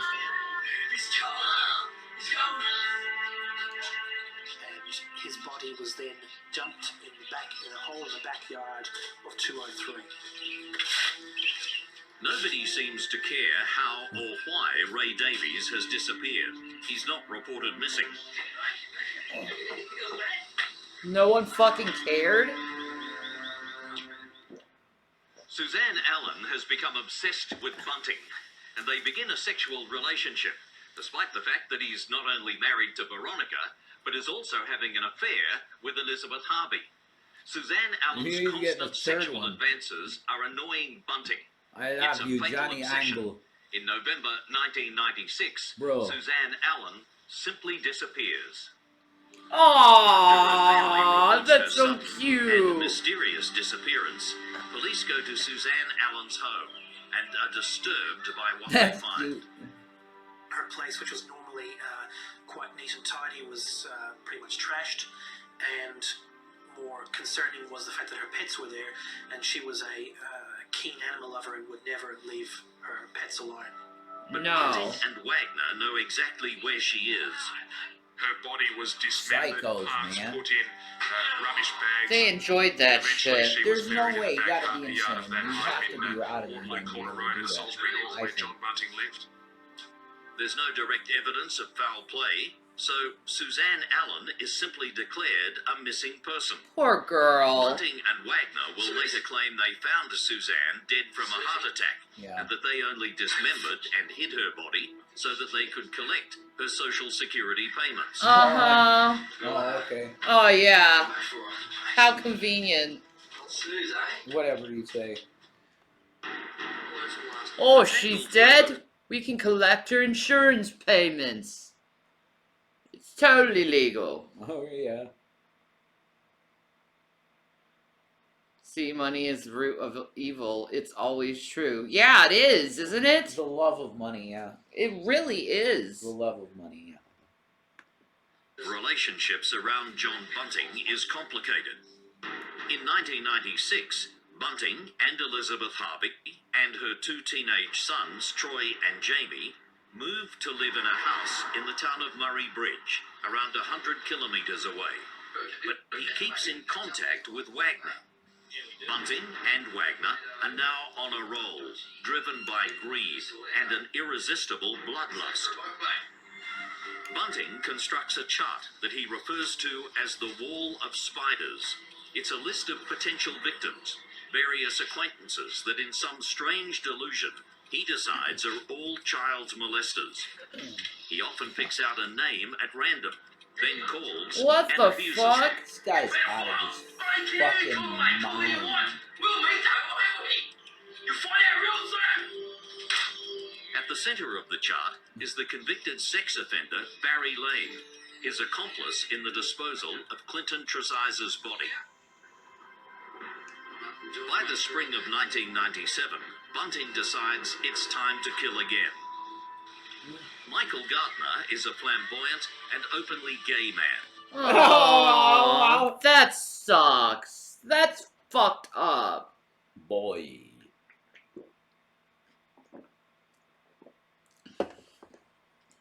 I don't get these people's urge to do this shit. It's I think the chemical response in them is higher. They get they get this dopamine hit from doing it, and they get addicted to it, and it's the only thing that can fulfill it. That's what I think. I feel so bad for this guy. It sucks. He too has had a troubled life. His stepfather resented him because of his sexual orientation, and after being sexually abused by a family friend when he was 14, he was put in foster care. Oh. Now, at age 19, he's coming to terms with life, and he rents a room in a house near Robert Wagner's home in northern Adelaide. Michael's landlady is Nicole Zarita. I mean, I used to colour his fingernails for him, and he used to wear a wig and call him Michelle, and, you know, let him be who he wanted to be and not feel inhibited. Right. Nicole Zarita's cousin, Vicky Mills, lives nearby, and she's having an affair with Robert Wagner. Oh. So, Michael Gardner soon gets to know them. One day, an incident involving one of Mills's children sparks Wagner and Vicky Mills into a rage. They came home to discover Michael Gardner chasing an excited kid around the room, all very fun, except that when Gardner grabbed the kid, he accidentally put his hand over the kid's mouth, and this was seen as a sinister move by both Mills and Wagner. When Michael's landlady, Nicole Zarita, goes on holidays soon afterwards, Wagner links up with Bunting. And they That attack poor him. guy. What the fuck? Michael is abducted and taken to a shed at the back of Bunting's house in Murray Bridge. He's tied up, tortured, and strangled.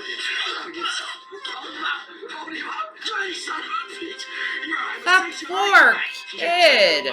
Like why? What the fuck was that? Just why? Bro. Nah, that ain't cool, man. It's like, just why? No, I know.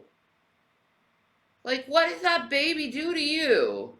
Like, just because he put his fucking hands on a kid? They were just looking for any excuse to hurt people. Yeah. Yeah.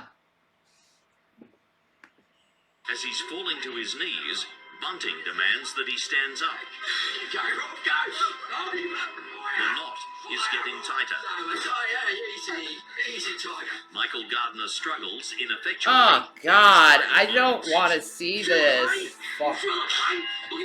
Come on, His are you? attackers will lay Okay, Jack okay, off his okay. limbs and throw his body parts into an acid-filled barrel in the shed.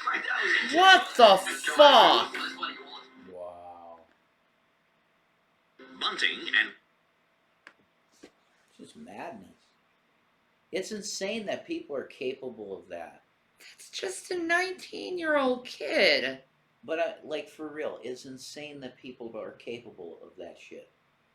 Yeah, you're right. How can a person get that low and evil in their thinking that they're capable of it? That is a mystery to me, and I hope it always remains a mystery. It bothers me, man. Very scary shit. That kid didn't deserve that shit. He was around at the wrong time. He really was. Unfortunately. I feel bad for him. The guy's like, yep, we're ready to kill again, and then he shows up, like, pretty much literally. And they're like, yep, that's the one. Some harmless dude, you know? Yeah, I know, some just little kid, man. Yeah. Wagner ransacked Zarita's house, searching unsuccessfully for Michael's wallet, in the hope of obtaining his bank and ID details to access his benefits. They take all his belongings and steal some of hers to make it look as if he'd robbed her and run away. Nicole Zarita later finds Michael's wallet in the room under his bed. Then I started to get phone calls at my house from somebody saying he was Michael's friend, and Michael needed his ID because Michael's wallet was under the bed in the room that he stayed in, and Jamie had known that I had that because Jamie had been around and told him got his wallet, so he hasn't got his social security card or anything, and they wanted that. And I said to this friend, I said, yeah, and I want my stuff, so Michael better come and see me. And then I got another phone call saying, he really needs his ID. Can you meet me in the park and give it to me? And I'm like, I don't think so. More threatening calls follow, including one from someone claiming to be Michael. Nicole dismisses them, but eventually she's convinced by Jamie to hand the wallet over. She remains concerned for her boarder's whereabouts. Alarm bells about Michael's disappearance fade away. John Bunting has only ever tolerated Barry Lane because he was having a relationship with his partner in crime, Robert Wagner. Oh! Now, that's over.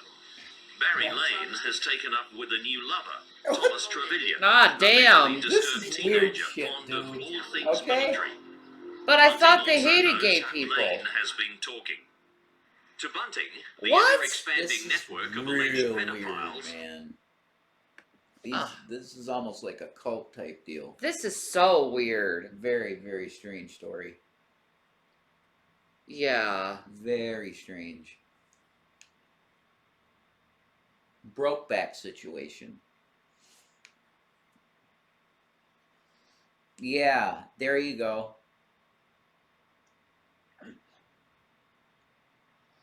Yeah. I don't know why they just don't come to terms with it. It's pretty accepted nowadays. I mean, yeah.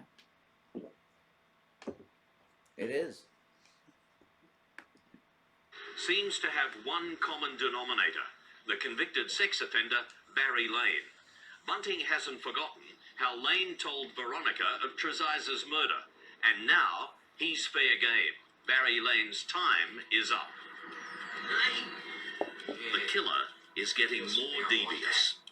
Jack Black is getting more thoughts in his head. To make a tape recording and a phone call to explain his sudden disappearance in case there are questions asked by relatives or police. He's a nut.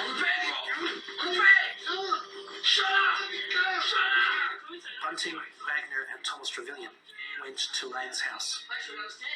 They burst in on him and subdued him and tortured him and forced him to make a phone call to his mother in Adelaide to basically ring up and abuse her. Hi, Lynn. How are you? God, this is disturbing. Ridiculous shit. They're just enjoying this shit, and they just use this shit as an excuse to hurt people. Yeah. Good, what's up? We're just reviewing some more true crime. This is nuts, this story, though.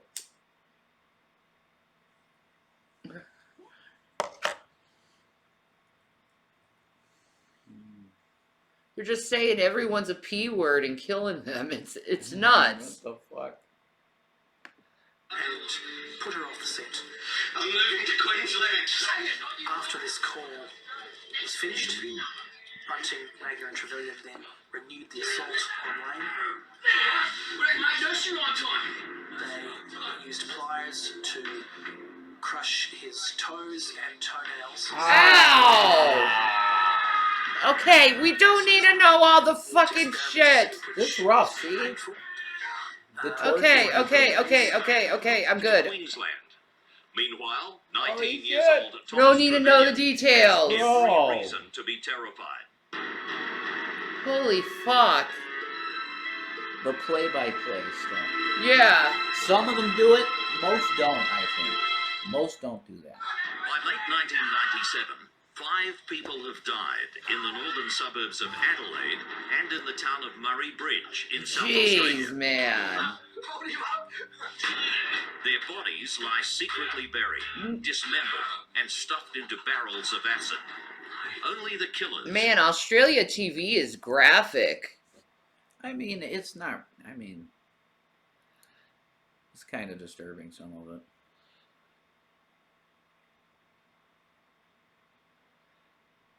I wonder about that too, Jason. I sometimes feel that I should be aware of this level of evil and hatred just to make me more alert.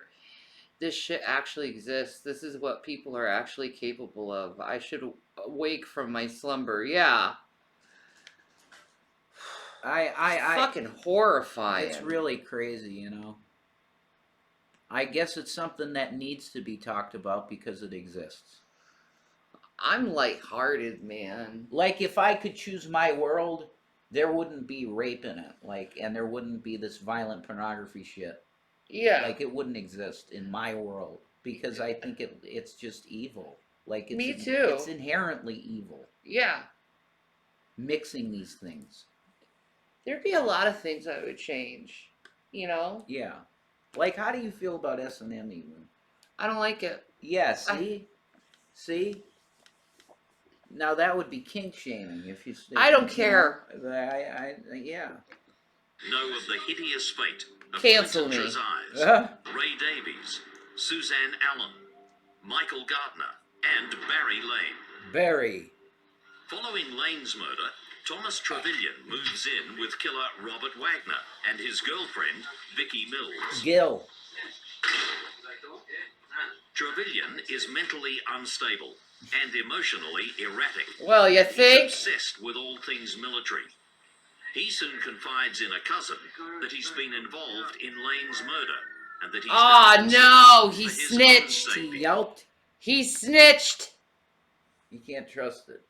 No, you can never trust a snitch. Those guys that talk a lot. Yeah. You can't trust that. Ah, he snitched. Yeah.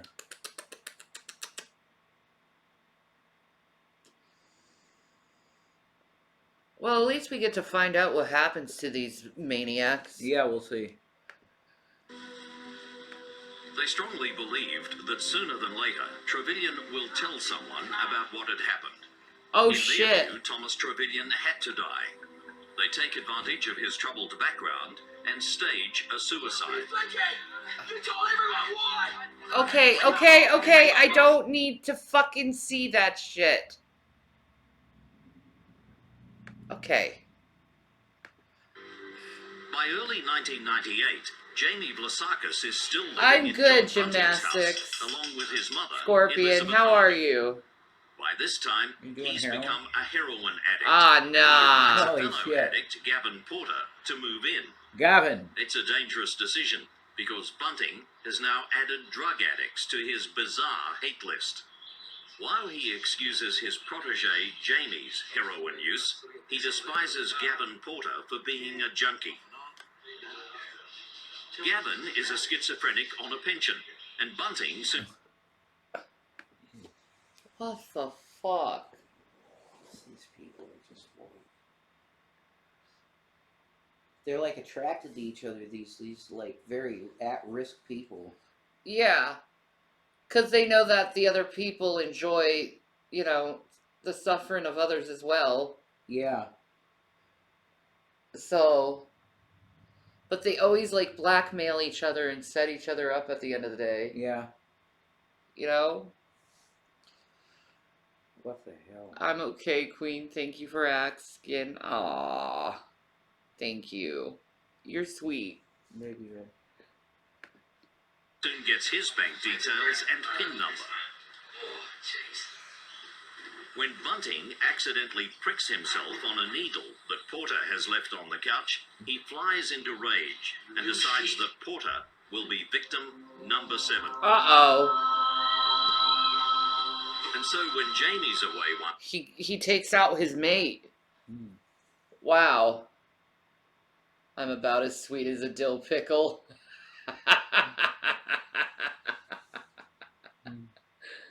Mmm, dill pickles.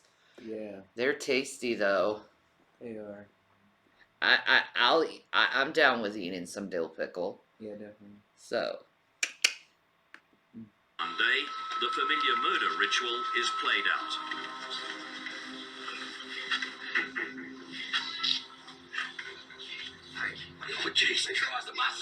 Okay, I don't care. Jamie is repulsed and violently ill, but he's so frightened he agrees to go along with Bunting's plans, including accessing Gavin Porter's social security What? payments. I'm just reading the world with a few bad sex, man. That's about it. By August of 1998, Bunting decides that it's time for the impressionable Jamie to have his first taste of murder. He convinces the young man that his older half-brother, Troy, deserves to be punished for having sexually abused him. Armed with makeshift clubs and jackhandles, they enter Troy's bedroom. Okay. Crime. It's just one crime after another crime. Okay. Fucking torture. To stop the killing spree. Apart from the Holy unsolved shit. murder of the still unidentified Clinton Trezise, all the police have are a couple of missing persons reports, and they're investigating a number of suspect social security God, reports. catch them already. Like sharks in a frenzy, this is a gang that's out of control and will readily feed on its own, as Mark Hayden is about to find out. Hayden is married to Elizabeth Sinclair, and Bunting takes a real dislike to her for the flimsiest of reasons. He decides he'll deal with her later. But in the meantime, Bunting targets Elizabeth Sinclair's 18-year-old nephew, Fred Brooks. The teenager must die, simply because Oh my God, he's another an easy one? target. The manipulative Bunting is determined that young Jamie will continue to play a part in this terrible nightmare. It's September 1998, only a month after Troy's murder. Holy shit. Attack on Fred Brooks last This week, dude's a freak. severe, if not You shocking, gotta die. his brutality. He was stripped and beaten. He had lit cigarettes placed in his nose and ear. Oh my God. Christ. He had a cigarette lighter that was used to burn a smile or smiley in his forehead. The cigarette lighter was then used to burn his nipple. Ow! Bunting at one point brought out a machine called a Variac machine, which was used for lead or nickel plating. Oh my god. These guys. What a psycho. Look at him. I can't believe this. So the details of some of these stories are just out of it. It's insane. Like, this poor kid thought he was getting revenge, but these two psychos just bullied him into it because they just wanted to kill people. Yeah. Holy shit. Isn't it crazy? I wonder how much they got. I hope they got life in prison, man. That's as good as you get there. Yeah, that's... because there's no death penalty, I don't think, in Australia. Yeah, they outlawed the death penalty. It's gone. I say bring it back with people like this, dude. It's not. The machine was attached to alligator clips, which were then attached to Brooks's genital region. That's sexual assault. That's sexual torture. And at a later point, What a psycho. produced, some sparklers. Brooks was still restrained at this point. Bunting split open the sparkler and inserted one end into Brooks's penis. Used a lighter to set fire to the sparkler and watched it burn down to the base. Are you fucking kidding me? Brooks was squirming to try and get away. Are you serious? No! Shoved a sparkler in his cockhead and burnt it down. Are you serious? That's rape. Well, yeah, that's worse. I mean, that's attempted murder. That's, you're getting close to attempted That's murder. absolutely the most disgusting thing. Like, these men are just getting more and more just deviant in what they're doing. Closeted. Yeah. It's bad shit. Just come out and be okay with it, because people love you anyway. Holy fuck. Used Bunting and Wagner so much that they did it again with a second sparkler. Holy shit. It was twice. One of the final things that was done was that Bunting and Wagner used syringes to inject water into Brooks's testicles. Oh my god. What? At that point, sometime after that, Brooks mercifully passed away. What did he die from? Brooks's body was later taken to Mark Pain. He Hayden's probably died of house pain. at Smithfield Plains, that's the northern suburbs of Adelaide, whereby now the other barrels had been taken for storage. And subsequent to this time, Brooks's Centrelink benefits were then accessed by the murder gang. They're just taking their freaking benefits. So what? Holy shit. What the hell happens you inject water into a testicle? I don't know. I don't want to know. That's insane, dude. Oh my god. That is crazy shit. Oh my god. Crazy shit.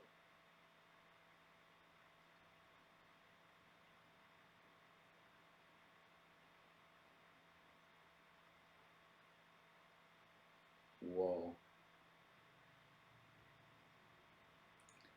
That's one of those things that makes you go, holy shit. It really does. And pause. You have to almost digest it, like what you just heard. Yeah, it's just like, holy fuck. Why would that be?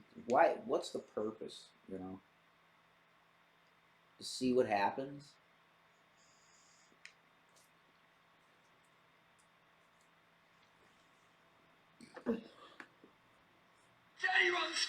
Now, the madness grows, the torture more extreme, the selection of victims becoming more random.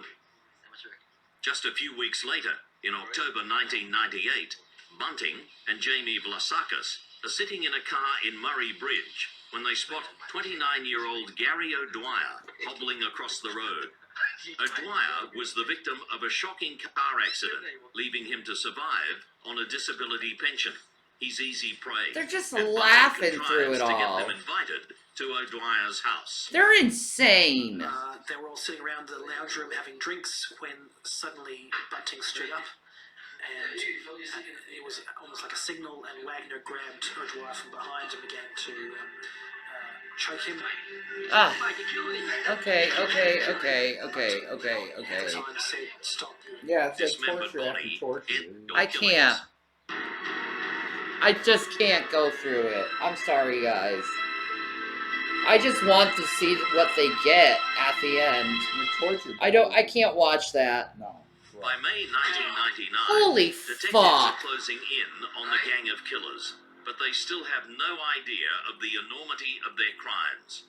Incredibly, in the midst of all the police phone taps and constant surveillance, the gang claims its 12th victim, 24-year-old David Johnson.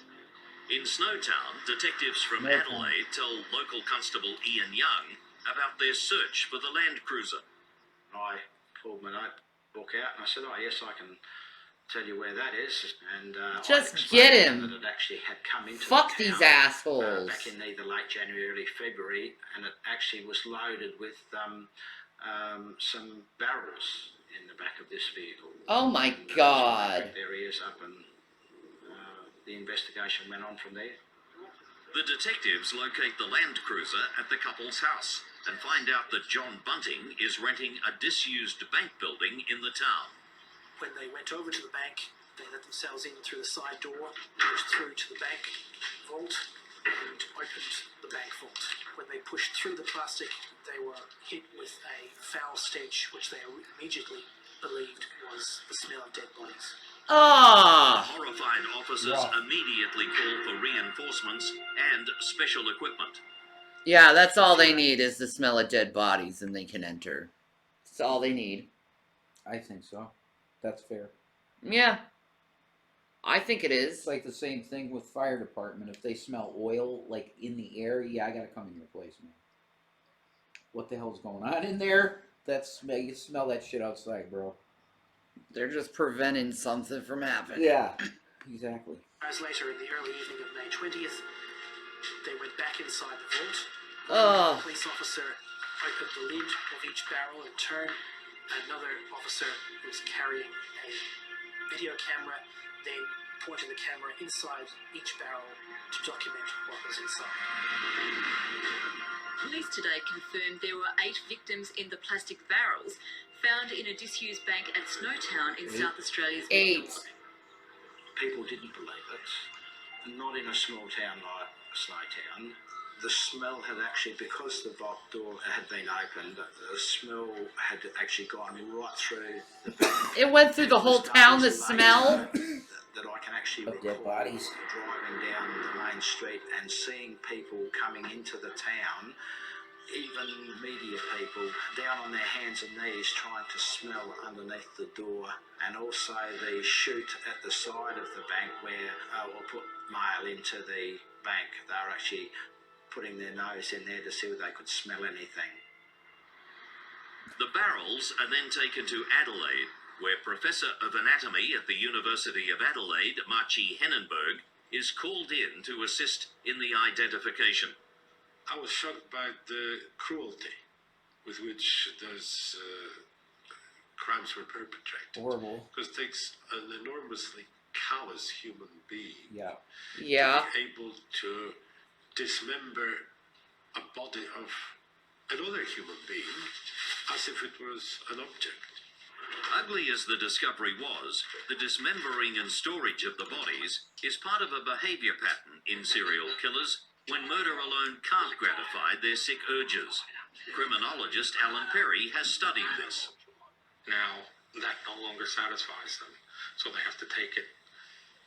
They have to take it steps further. Those steps frequently involve sort of torturing the victims, dismembering the victims, and in some cases cannibalizing them. It's usually a progressive sort of development from straightforward killing at the beginning to far more bizarre and ritualistic killing at the end. It's also possible the killers were trying to destroy evidence of their crimes and were too stupid to realize they were actually preserving them. These bodies looked Yeah, sort that's of true. Yeah. As far as I can tell, Cots. wrong acid was used because the bodies were put into barrels of hydrochloric acid, which does not so easily dissolve human tissues. But if you put into sulfuric acid, there will be much more damage. Sulfuric The acid. gruesome discovery is the moment of truth. It's time for police to move in. Their plan of attack for the day, which included the arrest of John Bunting, Good. Wagner, and Mark Hayden. Oh, I can't wait to see them in jail. Were sent out with 2 groups each. They're sick. This is shocking. The first I know. This was almost like what it was males. You're doing it to males. I He was know. arrested along briefly with Elizabeth Harvey. They were taken to the police station. Bunting was later charged with 1 count of murder. Around the same time, Robert Wagner was arrested, and he was taken to a police station and later charged with 1 count of murder. Oh, as was good. Mark Hayden. That afternoon, the 3 men are charged with the murder of a person unknown. Jamie Vlasakis is questioned a few days later. Vlasakis is interviewed by police, and he rolls over. Over 6 days, he tells them all he knows, hoping to get immunity for his crimes. Jamie leads police to where the bodies of Ray Davies and Suzanne Allen are buried at Waterloo Corner Road. As news breaks of the grisly discoveries, detectives struggle to explain to the world's media the daunting task they're now facing. The difficulty we have is that we haven't really identified the victims, and so we can't say for any certainty when they were last seen and when in fact they may have died. We have located several quite large plastic bags. Now, it's much too early to confirm Holy shit. How many bodies that might be there. Never before in the history of South Australia has the challenge been so great to investigate a series of crimes as a single event. It is becoming fairly evident that we will now have to resort to DNA profiling Oh, to wow. identify the rest of the people. You can't get away with Police anything identified anymore. 10 bodies, but they're yet to discover Clinton Trezise and Thomas Trevelyan are also victims. Eventually, Bunting, Wagner, and Hayden were charged with 10 counts of murder. Ah, that's them? Vlasakis was charged. Look at them. Wait. Wagner and Hayden were charged with. That's those freaks, man. He's like flipping off the fucking camera. Yeah. You're back with Taco Bell? Fuck yeah, Zabonkers. Oh. That's the shit. Oh. Ah. God, You want Taco Bell babies? We can't do it. I know.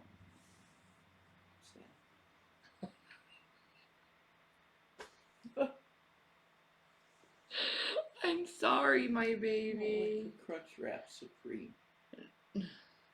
No Taco Bells by you? No, we just can't afford it. Yeah, we don't have the money for it. We gotta save some money. I gotta save some money. Sorry.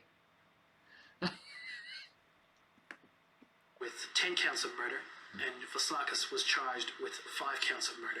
When the 4 men appear before a magistrate, it's obvious that there's tension. Boy. Hi, I don't care, Bear. How are you? You just share? Aw, thank you. You're a sweetie pie. You're the best. Between them. For real, you're awesome. Vlasakis is becoming quite distressed as the other 3 Tacos. taunt him during They give witness you evidence. extra. That's awesome. Court officials are forced to intervene, and from now on, Vlasakis will remain under guard and separated from his tormentors for the duration of the lengthy committal hearing. Jamie's mother, Elizabeth Harvey, dies of cancer before she can take part in any of the proceedings. Jamie decides he can now tell. Yeah, I'm doing okay. Towards the end of that committal hearing, after the death of Jamie Vlasakis' mother, Vlasakis no longer had a reason to protect his mother and felt able to plead guilty and turn evidence. This he did, and he was subsequently sentenced to life imprisonment.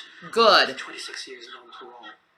He then became the Crown's star witness at the trials of John Bunting, Robert Wagner, and Mark Hayden. Bunting, Wagner, and Hayden are tried in the South Australian Supreme Court on 12 counts of murder.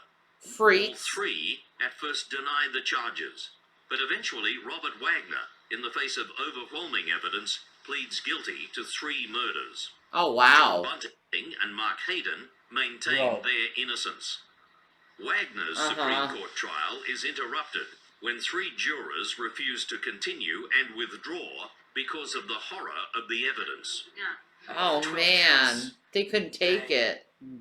Convicted John Bunting of 11 counts and Wagner of 7 to add to the 3 he'd already pled guilty to before the trial.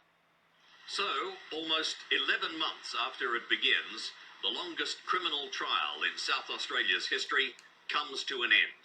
But Justice Martin has one last task. That comes 6 weeks later, when Bunting and Wagner appear before him for sentencing. After accusing them of being cowards, having killed for pleasure, and noting that they'd shown no remorse at all, Justice Martin glares at them in the dock and sentences them to life. The Supreme Court dismissed a final appeal by Bunting and Wagner in May 2005. Good. The rest The of your murder day. charges against Pigs. Hayden were dropped when he finally pleaded guilty to assisting in the killings of his wife Elizabeth Hayden and Troy Yude. He was sentenced to 25 years jail. That's with all? a parole period of 18 years. John, you done it again, mate. John Justin Bunting, life with no parole date set. Good. Russell Crowe. Robert Joe Wagner, life, no parole date set. Good. Jamie Spiridon Vlasakis, life, parole only after 26 years. Mark Ray Hayden, 25 years, parole only after 18. The judge tells Bunting and Wagner, if I had the power to make an order that you never be released, I would unhesitatingly make that order. I would have. Absolutely. I think he's unredeemable. I think I might have actually seen the closest thing to the devil in Australia. Yeah, there you go. That's The right. person Australia may have ever known. That's right. The people of Snowtown are also Bunting and Wagner's victims.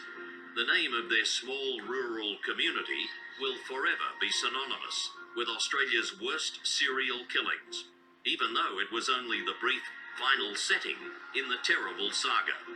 With the monsters locked away, all that's left is the grief and suffering of the friends and relatives of the victims. I do get this, and I do still have some recurring thoughts. That about poor what's man. happened, what's gone down. It's amazing how I can go about everyday living and there'll be something just so trivial and it will just rush certain things back. I try very hard to put it back and take it to the back of my brain. I try not to dwell on the God bless him. God. Some scary fucking people out there. Yeah. It's good to be aware of these people and then, like, the red flags and everything with them. You know? It always starts with obsessive behavior toward other individuals. Yeah, definitely. It always starts like that. Holy fuck. Violent porn. Yeah, that was hard to take, man. Anyway, I'm checking out for the rest of the night. I'll see you tomorrow. My lower back is hurting me. All right. Night, guys. I love you. Bye. Bye-bye.